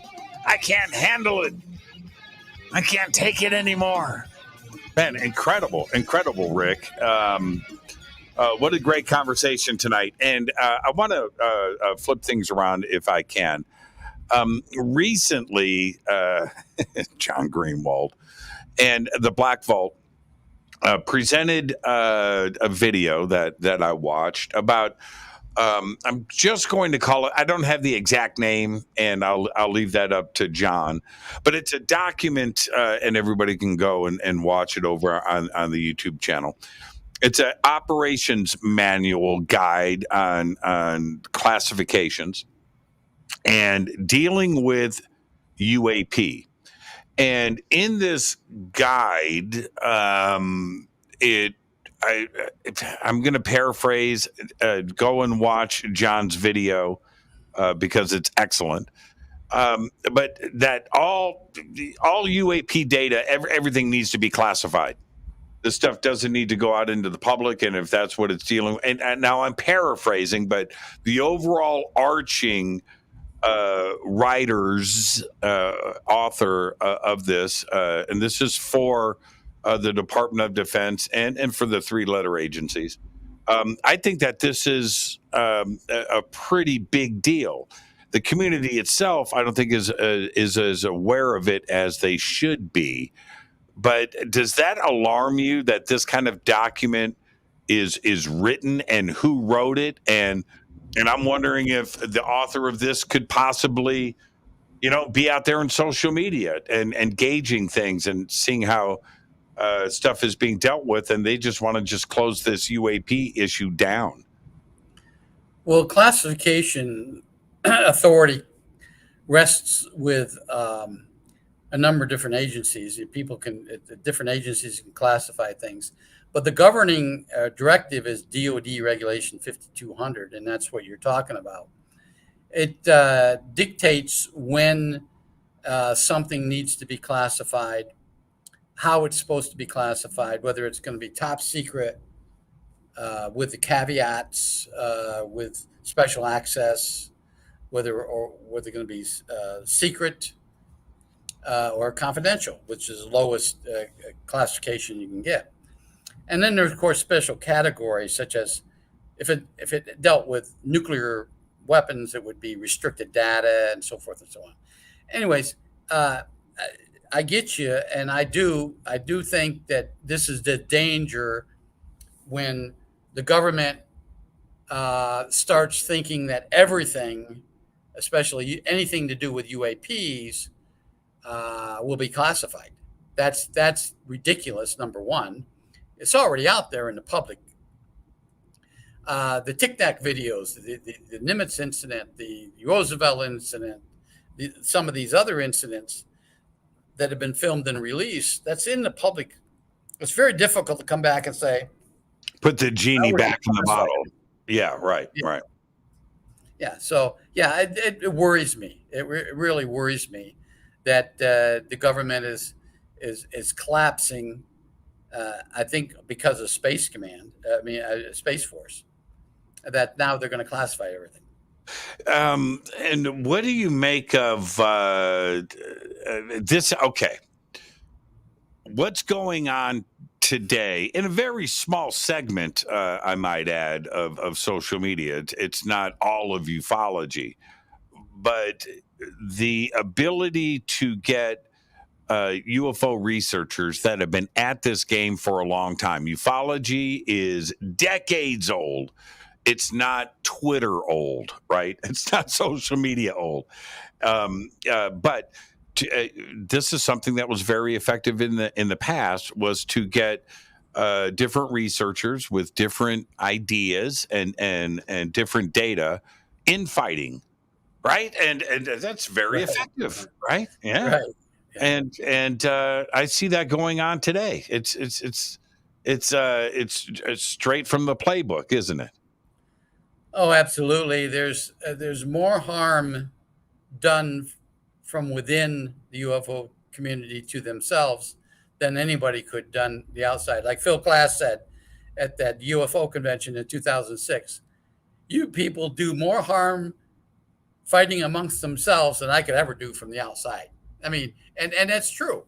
And it's true. I just get a kick out of these UFO conventions, and you and I have been there, and we've listened to some of these people argue back and forth over something because of a book or something like that. And so yeah, it's they do more harm. I mean, if the UFO community could unite, fully unite behind a legitimate disclosure program, I think that would help the government seeing this. But listening to, even during those hearings, those congressmen, they got their questions from UFO people. And some of the questions, you could read those questions, where they came from. Yep. Yeah. Yep. And then now our group is doing the same thing. I mean, we're forming questions for the senators to ask. And so, we're probably just as much as blame, but we're centering our questions around really legitimate events that happened, and let these people we're not talking generalities or philosophies. We're talking about actual events, and we want to know about these events. We want to know really what happened at Roswell. I mean, I read about it. I know what happened. Let's talk about Randallsheim Forest. Let's see what really happened there. That is still classified. I mean, the OSI report is still classified top secret. It's not going to be disclosed. And the portion that was released, the 63 pages, 54 were redacted, all black. You can't read anything. You can't even tell where it happened.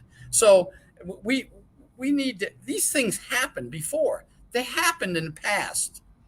Let's start disclosure with what happened in the past, and then work up to the present time. That's the legitimate method we think disclosure should work. Now, there's another thing that's going on in social media, and it's cross platforms. It's all there. You are going to, the UFO community in general does not trust anybody involved with the government, the Department of Defense, because they've been ridiculed for years. They have been teased. They have been lied to. And trust is something that is going to come over time. It's not going to happen in a couple of years. It's just not going to be there. And then when you see what is going on with the UFO hearings and these reports and these claims coming out of the Navy and the Department of Defense and these statements that Washington is now our friend, that's not going to happen overnight. And I see this ebb and flow going on in social media and comments from others that there is no way. If disclosure happens, that's fine, and we've got to keep the pressure on. But there is nobody associated with Washington, D.C. that is our friend. Oh, I agree with you 100%, Jimmy. You're right. You're right. And what can we do? How can we unite the UFO community? I've tried. I've spoken at conventions. I've befriended a lot of people that really were against me. I've moved closer. I interact with people. You and I years ago wouldn't have been friends. We're friends now. I love you, Jimmy. I mean, you're a great guy. We have our differences. We had our differences in the past, but we can sit down and talk like men to men. Hey, this is what I've done, and this is what I admit to. There's a lot of things I did in the past, and I'll admit that wasn't pleasant. But I had a job to do. I was told to do this, and there's people out there that are like me that want the truth out there and want it presented in a way that is believable. And the government, I don't think they're going to do it. And the government plays, like you said earlier, they play the UFO community against each other. It's easy to do. It's a different disinformation campaign, but it's the easiest disinformation campaign you could ever run because of social media. You can plant one particular UFO group against another, or one particular person within the UFO group against another. It's easy to do. And I think the government, when they want to generate some animosity amongst the UFO group, that's exactly what they do. Well, I noticed something probably about 6-7 years ago, before TTSA, before the current drama, and how funny that TTSA is gone, right? With everything that happened in 2017, here we are. It didn't take long to have that go away. But before all of that, I would hear comments from people going, Jimmy, somebody just said, and, they would say my name. I said, what? Right? Had nothing to, I'm like, wait a minute. And then I would hear it again. I'd hear it again. And I stepped back. Rick, I swear on all that is holy. I stepped back and went, there's games being played. Right now, there are games being played. People saying things, and that I know that I didn't speak to that person, or I didn't say this, or I didn't do that. That it was all BS. And it continues right now, right through 2022. And I just see it. And it's not just with me; it's with a whole variety of people where this is going on. And and I know the sources. It's very easy to triangulate this stuff back, and all I do is operate with squinty eyes, and see how this plays out. Well, there's a lot of people that don't like me, but there's a lot of people that don't like you too, Jimmy. I know, because when the word got out that I was going on your show, I gotten a lot of emails saying, why do you want to go on Jimmy's show? Why do you want to go on Fade to Black? I said, I like Jimmy. I've been fences with him. I've been to UFO conventions. I don't know if we should say we got drunk together, but yeah, we did. We did. But you air it the way it's supposed to be aired. There's other people out there that don't. And I think people discredit you because you ask a lot of questions. You're not gullible. Yeah, and here's the other thing. I'm not here to ruffle feathers, and I don't cause trouble. It's not in my nature. I'm more about learning, and I'm trying to get to the end of the road on this thing, and that's my goal, and that frustrates people. And I get it. I can't be bought, right? I can't. Well, send me a guitar, I'll get you on the show. But I'm not a shill. I am my own person, and there are people out there that are very frustrated about that. They don't get it. If Rick, this is the truth. And I'm not in any way speaking from an egocentric state of mind here.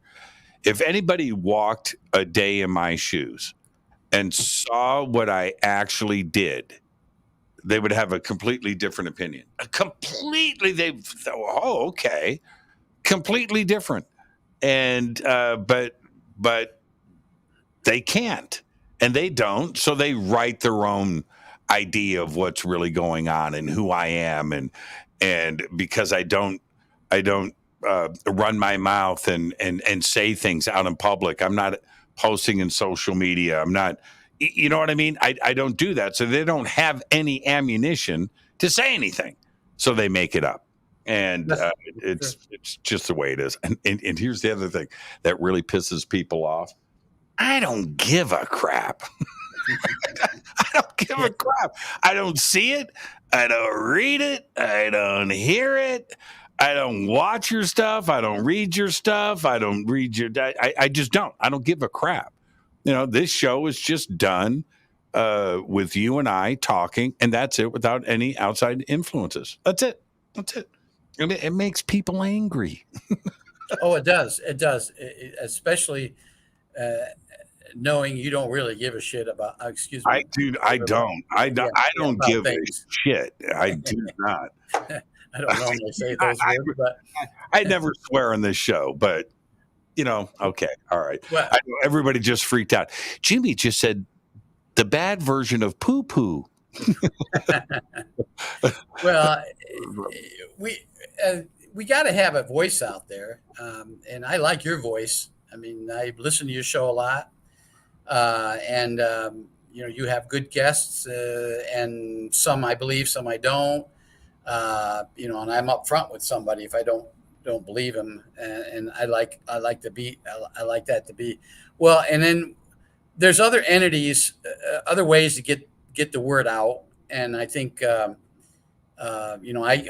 work at Gaia, as you will be. I don't know if I should say that or not, but but that's DisInfo. That's DisInfo right there. You were given misinformation. Okay, but continue.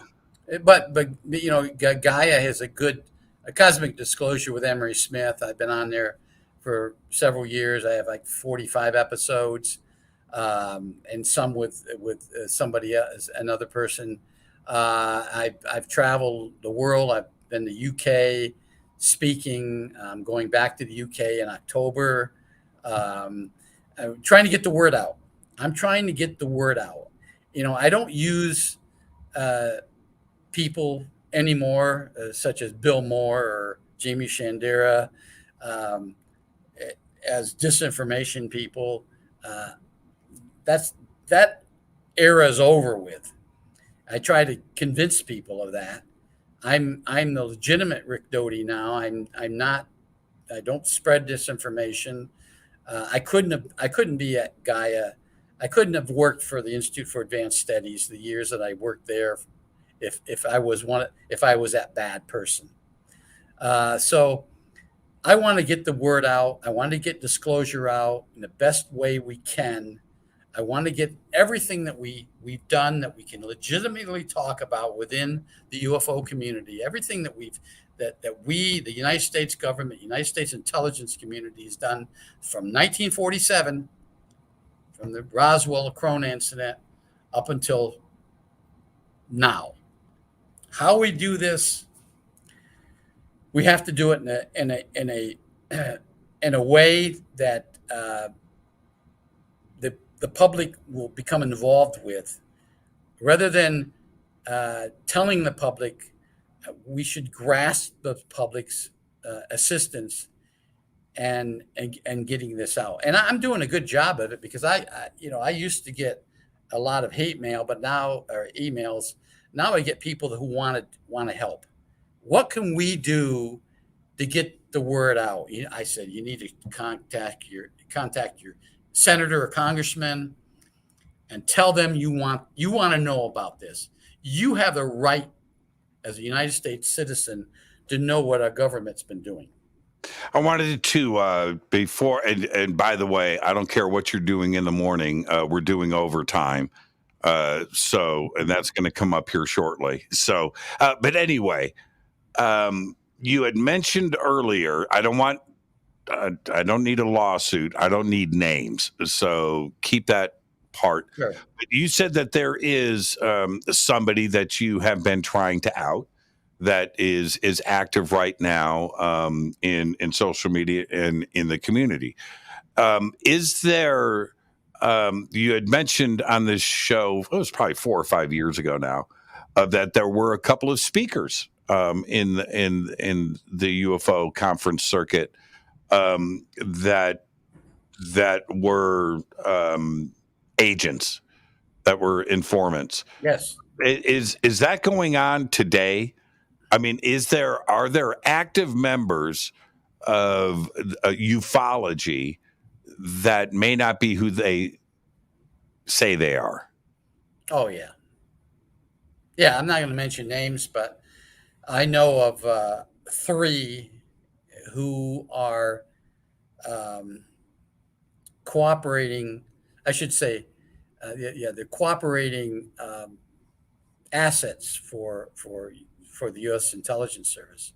And what's their job? Well, their job is to report back what their UFO group. The ones I know are in MUFON, and I know who they are. I talk to them. They don't really. Well, one of them kind of hides it. The other 2 don't really hide it. I mean, they're not saying they work for the U.S. intelligence, but what they say is, I don't have anything to hide. I'll tell anyone this. I don't have anything to hide. And but I know things about them that will tell me that they have a handling agent, so to speak. They're reporting back, and it's it's only common sense that any group that could obtain information relevant to research and technology or UFO activities, the government would want to know about it. So they're going to penetrate groups, and they're going to have somebody in that group report back to them, just like I did with Bill Moore. I mean, I recruited Bill Moore. He was an APRO, before MUFON. We used MUFON and APRO. APRO doesn't exist now. He was also in CAUSE, and I recruited him to report back to me everything that was going on within the UFO community regarding UFOs, and he did. He was one of my sources, and that hasn't changed today. They're still doing the same thing, because I talk, and I think we sat at the last UFO convention, and I think I pointed out to you who the intelligence officers were in the crowd. Mm-hmm. There were 3 of them. Mm-hmm. And so they still go, the U.S. intelligence, either Air Force or DIA or even CIA, they go to these conventions. Now, if they thought this was a non-believable or a hoax, why would they send top line intelligence officers to these UFO conventions? Well, okay, but there's 2 ways to look at this. One is that they're collecting information to see what we know. Yes. Okay, there's that. But then there's the other side, is they can be telling stories. Absolutely. Exactly. You hit it right there, Jimmy. They're telling stories. They're spreading information. And what is that? That's the misinformation. That's the misinformation of a disinformation campaign. Yeah, it'll spread around a UFO conference pretty quickly, too. I've had it happen. I've had where I've had 2 or 3 people come up to me and go, "So I just heard," and I was like, "Yeah, I've heard it now 4 times today." Crazy how effective that is. I mean, it's you could do the same thing in sports. You could do the same thing in a search engine company, right? Whatever you want to just go and get something going, you can get it going pretty quickly. And it's very interesting how the sewing circles, the little guy, boom, and it proliferates so fast. But I'm very curious. I don't know. Rick hasn't told me, so don't ask and things. But I'm very curious who. It's one thing to collect information, but who is out there, who's putting it out there into the UFO community? I'm very interested in that. I've got some ideas, but that part doesn't matter. But I can see this ebb and flow, and it's very easy to, connect the dots, right? To triangulate, to GPS this thing. Well, I think your listeners who are within MUFON or the UFO community probably have a few ideas on these people. And I'm not going to disclose them. And it's their business. They're out there doing their job maybe, or I'm not going to disclose names, but they are there, and they always will be somebody within these groups that are reporting back to U.S. intelligence of what the group is doing, or what new information they've gotten from new incidents that happen, both landings or ET contacts or abductions and things like that. Yeah, let's take our break and let's get into overtime, and we'll loosen up a little bit and have some fun when we come back, because I've got questions for Rick Doty, and we're going to do all of that next. This is Fade to Black. I'm your host, Jimmy Church. Rick Doty is here tonight. We are discussing misinfo and disinfo in ufology and the UFO community. And we had some info bombs drop tonight. It's been a lot of fun. Stay right there. We'll be right back after this short break. This is Fade to Black.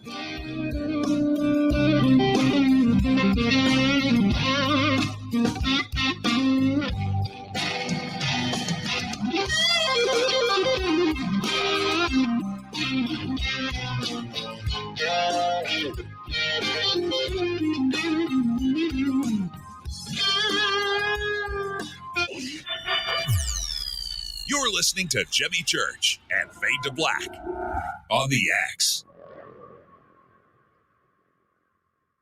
Hey, what up, y'all? It's your girl Vivica Fox here, and you are listening to my boy, Jimmy Church, on JimmyChurchRadio.com. Despite popular opinion, reading a book will not make you smarter. But listening to Jimmy Church will. Hello, Fadernauts. Jimmy Church here. You've seen me with my thunderstorm. Now you can purify the air in your home and get healthy, clean, fresh-smelling air and eliminate odors just like I do right here in the bunker.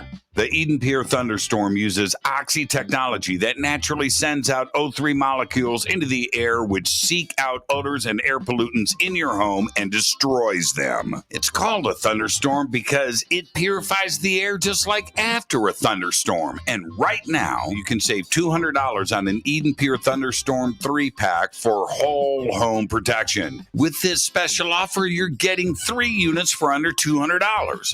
Seriously. Go to EdenPureDeals.com and use Fader3. Shipping is free and it's easy. Just scroll down. You'll see my name right there, Jimmy Church. Click on it and get your deal today. That's EdenPureDeals.com.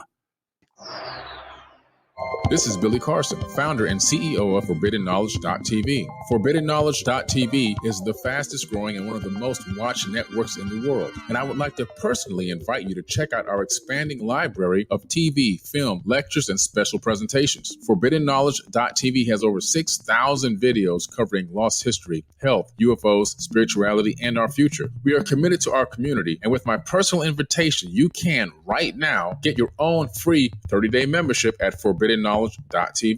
Your own library of information starts today at ForbiddenKnowledge.tv. Your 1 million gigawatt paranormal powerhouse, KUNX-DB, VX. Are you ready to read about true paranormal events? UNX Media publishes nonfiction books about UFOs, ghosts and haunted places, time anomalies, cryptid creatures, and more. Just like KUNX-DB Radio, it's all about unexplained phenomena. Visit www.unxmedia.com to see our list of great book titles by Debbie Ziegelmeyer, Gene Walker, Devin Listrom, Wayne Lawrence, Bill Spicer, and yours truly, Margie Kay. That's unxmedia.com. Introducing the Game Changer blend from River Moon Coffee that delivers a customized blend made specifically for the Fadernauts. If the game is rigged, change the game. It's a bolder cup with some bite. Game Changer is the coffee of choice for those that prefer an organic dark roast that is slightly lighter and milder, but it's still dark. With wild notes of pecans and chocolate with a rich, balanced, full-bodied cup that is roasted to perfection for a great coffee to start your day, as an after-dinner coffee or anywhere in between. Artisan, small batch roasted to perfection. USDA certified organic, all River Moon coffee is freshly roasted and packaged in the USA. Just go to rivermooncoffee.com or click on the banners over on our site and use the promo code F2BBLEND for 15% off of your order today. rivermooncoffee.com. Are you intrigued by paranormal talk radio? You'll love the new paranormal radio app from TalkStream Live. You'll find a great selection of talk shows covering UFOs, ghosts, strange phenomena, and much more. Download the Paranormal Radio app now and start listening to the very best in paranormal talk entertainment, including the network you're listening to right now, the Paranormal Radio app, free in Google Play and the iOS App Store. This is your talk, Brittany, Gabby, and you're listening to ChangeRadio.com. It's not a lifestyle we chose. We were born this way. This is KJCR at JimmyChurchRadio.com.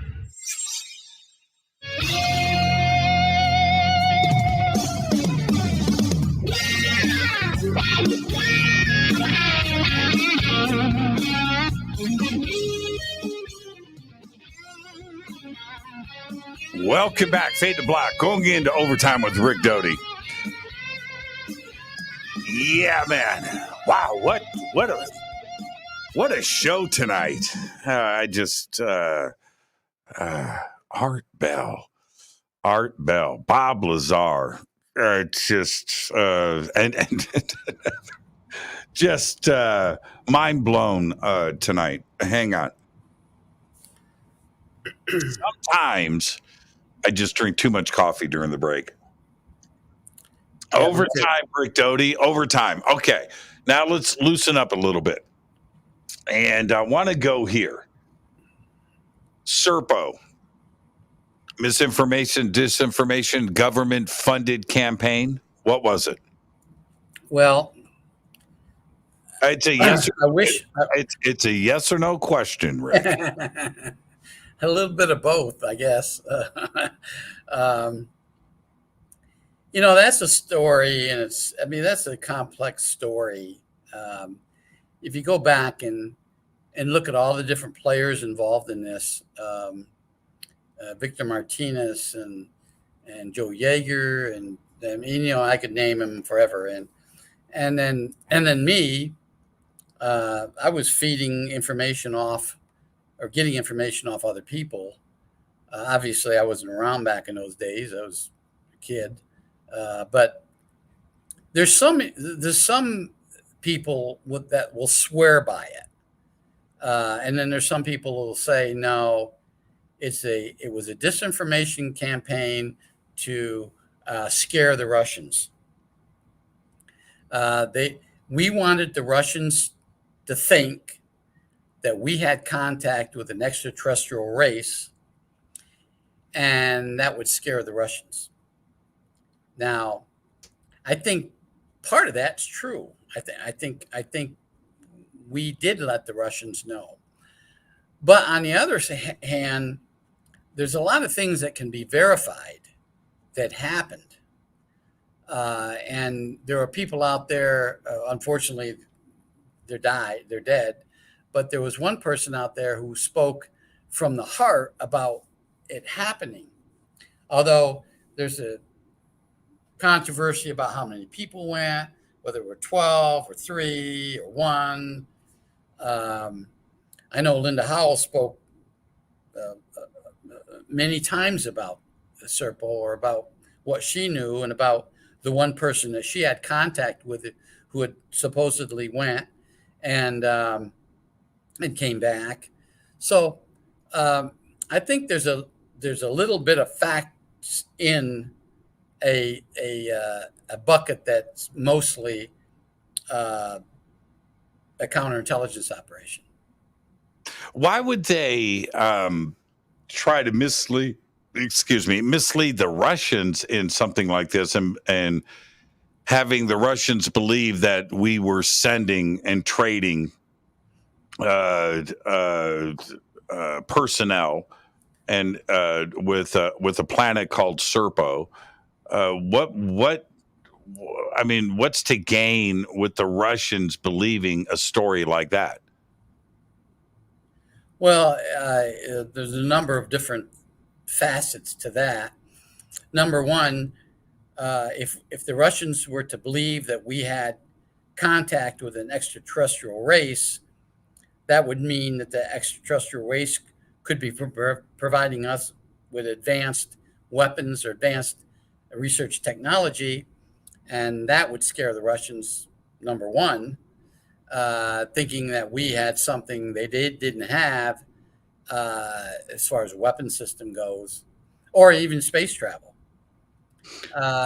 And the Russians back in the 60s had somewhat of an advantage on human intelligence, human meaning spies.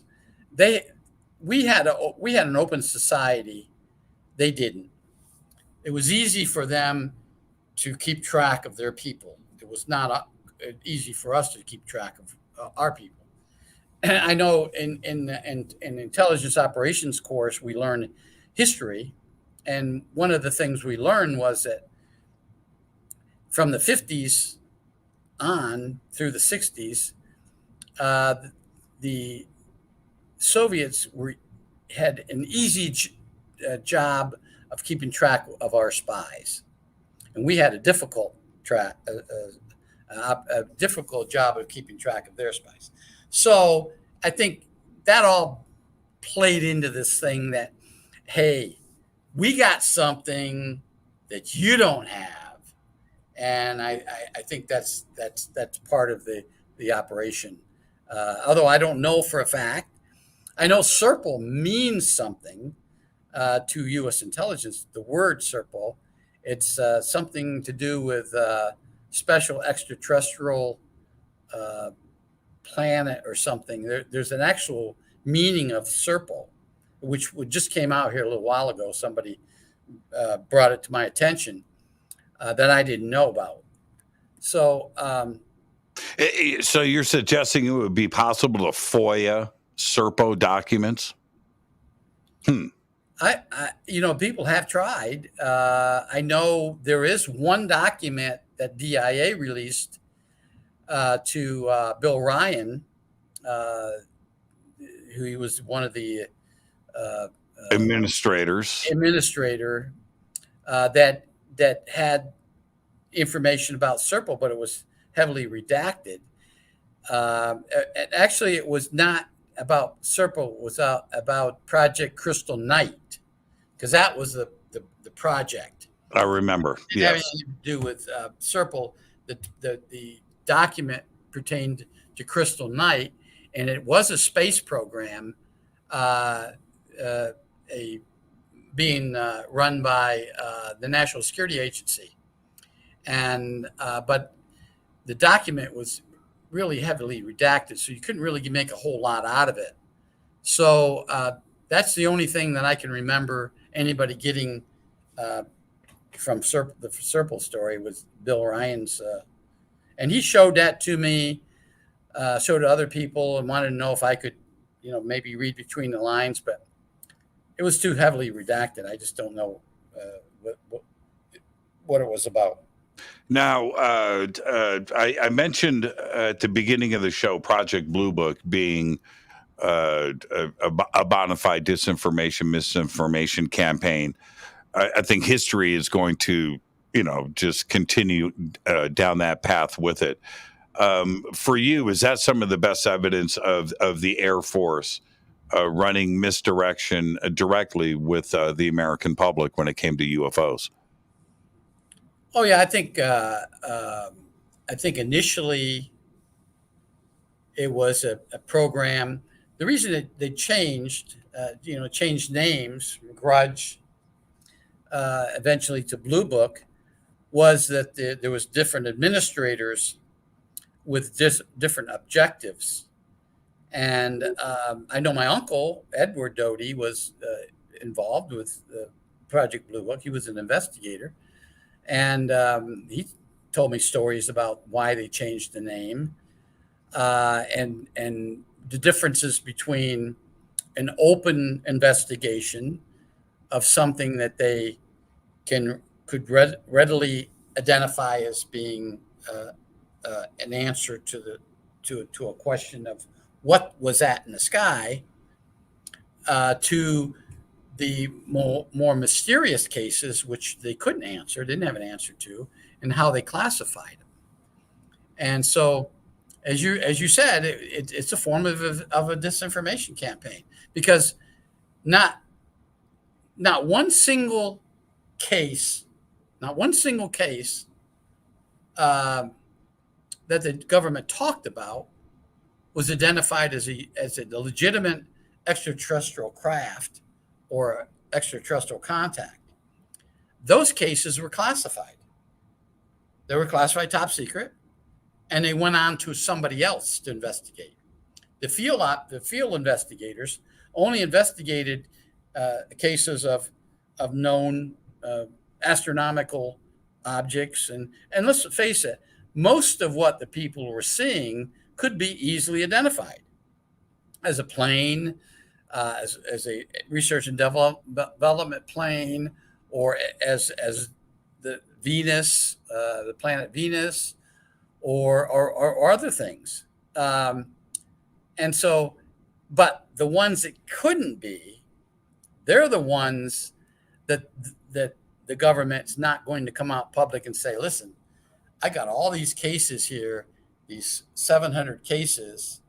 701 cases that we can't identify, and every indication is that they're extraterrestrial in nature. They're not going to say that, although that's what they're saying privately, or in the classified documents, that's exactly what they're saying.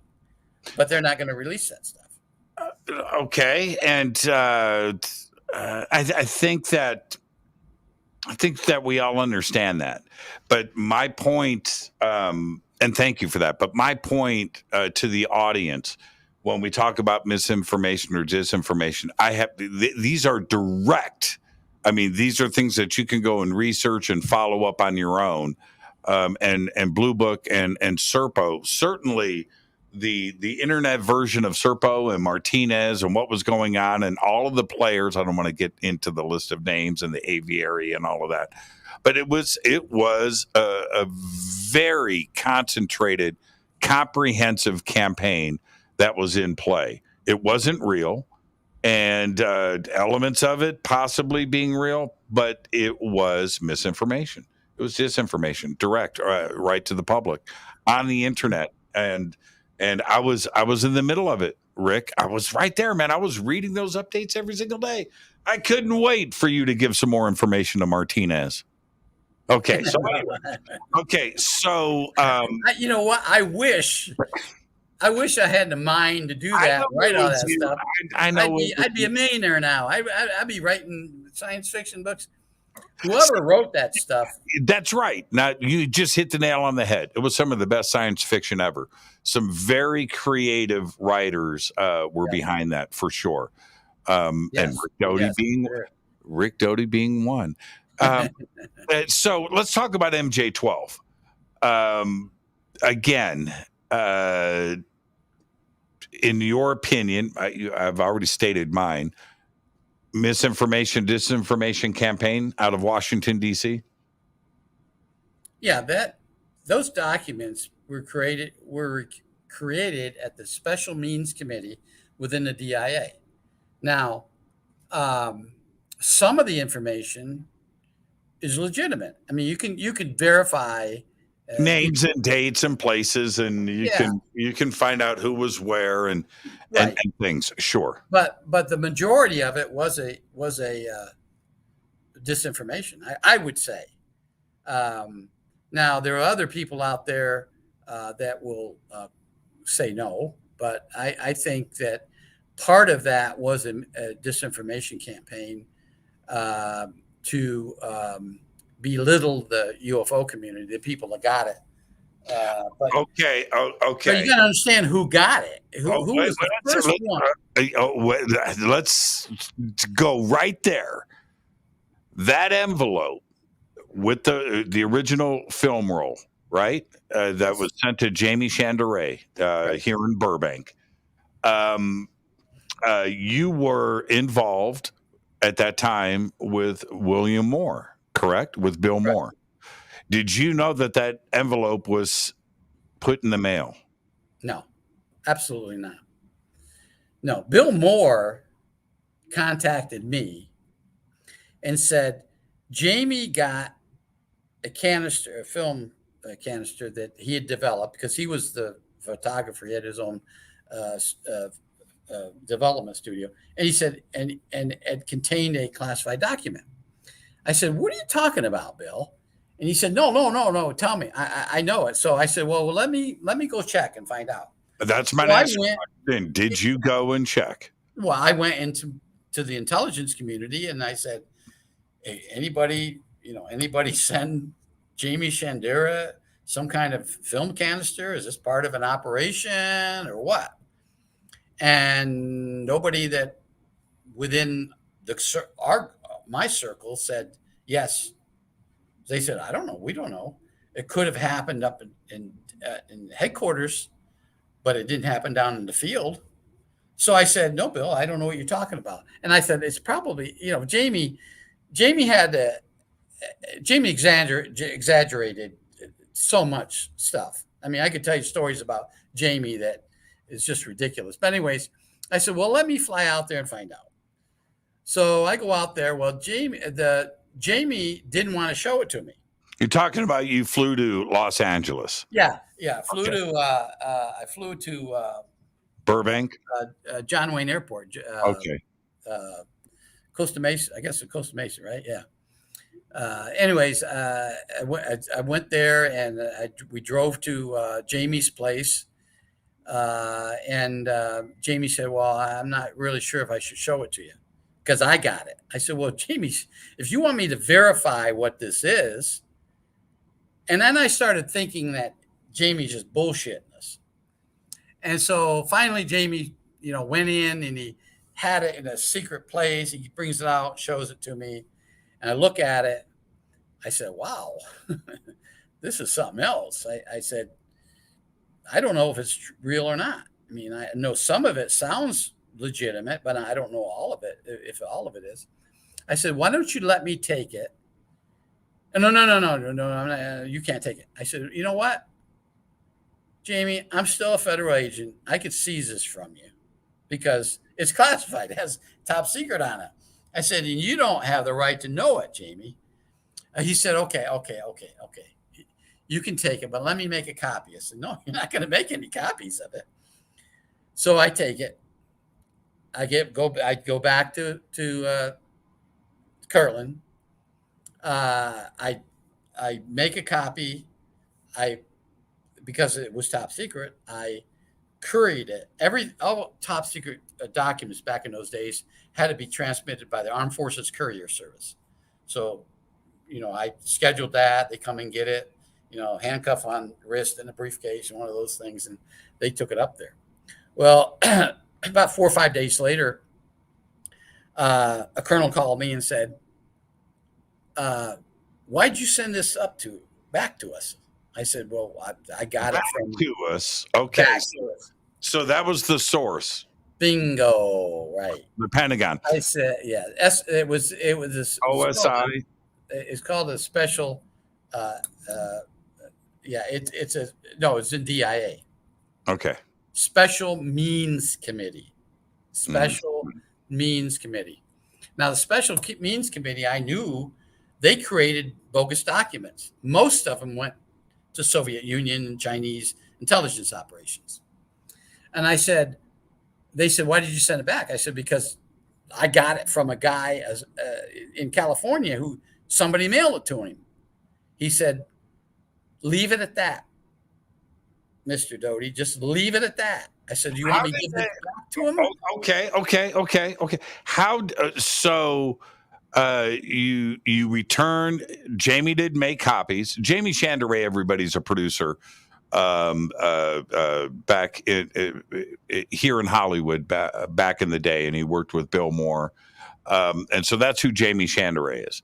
So he didn't make any copies. You took the originals but what about the film roll? So Jamie still had that, right? I took everything. Oh, you took everything. Okay, so you returned that to Jamie. I did exactly what I was told to do. I took it all the way back. What I did was I met Jamie and Bill in Prescott, Arizona, and I turned everything over to them. I said, Jamie, I guess you're supposed to have this. And then Jamie mentioned a person who was another agent, but in California, out of Norton Air Force Base, which is a Riverside area. And I said, "Oh, you know him?" His first name is Steve. And Jamie says, "Yes, I'm working with Steve." I said, "Okay, I'm out of it." And that's the chain of events. Now, it went a long ways after that because Bill Moore got a hold of it. And then Bill tried to verify it. And then Stan Friedman gets involved. Friedman, yeah. Well, Stan Friedman, I was at I can't remember what I was doing. Anyways, I was in Houston, Texas, and Stan Friedman was there, and he was talking to somebody. I can't remember. He had an interview with somebody. No, not Houston, Austin. He had an interview with Bobby Inman, and for intelligence. He was DIA at the time, and Stan had a copy of it. Stan says, "I want to show you something." He go back to his hotel room. He had it in a sealed area, and he pulls it out. He said, "Did you ever see this?" I said, "Matter of fact, I have." So, anyways, and it went around from there. It's a difficult thing for the UFO community. There's so many smart people and so many researchers that analyzed every single, not only word, letter, down to the letter, typefaces, the way documents were prepared, how addresses were done, how things were signed, and you have to do that kind of analysis. And I think that the overarching, and including my own eyeballs on this stuff, was that this stuff is really good. So there was somebody that was, a team that was really good at creating authentic documents. You have to have a period typewriter, right? You have to have. You're not doing this well, back then it was done before computers were creating documents. So you had to sit and type this stuff out page for page and have it correct. And then you have to have the data inside of it. If somebody is writing something on a specific date and their name is on it from this address, you have to make sure that person was in that city at that time, right? And for the most part, everything lined up in the MJ-12 documents when you were vetting specific things that you could vet. You can't vet ET, but you can vet the person, their title, and where they were working at that time, and it all lined up. Well, that's because it was a legitimate government document created by the government. But that's the document. Now you have to talk about the information contained in the document. Now, is all that real? Did all that happen? That's the question. The document itself is legitimate because the government created it. Right. But they created it for a reason. I mean, I know people out there saying, no, it's, this isn't right and this isn't right. Well, they just shot themselves in the foot. They showed their ignorance because it is a government document. They created a document. They created it for a reason. Now, is it disinformation? I didn't create the document. I don't know the reason. I don't know what they were trying to do with Jamie. I mean, but if you know the background of Jamie, Jamie goes way back. I mean, Jamie was involved with the Navy intelligence. He was a source on some things for Navy intelligence, and he created some things, and he did some things that Navy intelligence told him to do, and he, and then he went off the deep end, and claiming that the Navy SEALs abducted him and all this stuff. Anyway, yeah. Some things really got pretty stretched out there. Yeah. And I've got 30 seconds left, so I will take this time to say, amazing conversation tonight, Rick. Amazing. And thank you so much for taking the time from the secret location of the Red Roof Inn somewhere in the Mojave Desert. Thank you so much, Rick. And we'll talk around in the week. Behave and be well. Okay. And just thank you. Thank you. Thank you, Jamie. I always enjoy being on your show. You're the best. Thank you so much, Rick. Okay. Thank you. With that, I've got to go straight to the credits. Lots of stuff tonight on the show. Lots. And I know that all of you are going to go back and listen to this again and remind me. I'm going to have to go back and listen to this show. Wow. Incredible. Thank you, Rick Doty. Fade to Black is produced by Hilton J. Palm, Renee, Dennis, and Kevin. Announcers are Steve Harder, Gene Vito, and Mark D. Kovar. Webmaster is Drew the Geek. Music, Doug Aldrich. Intro, Spaceboy, spaceboymusic.com.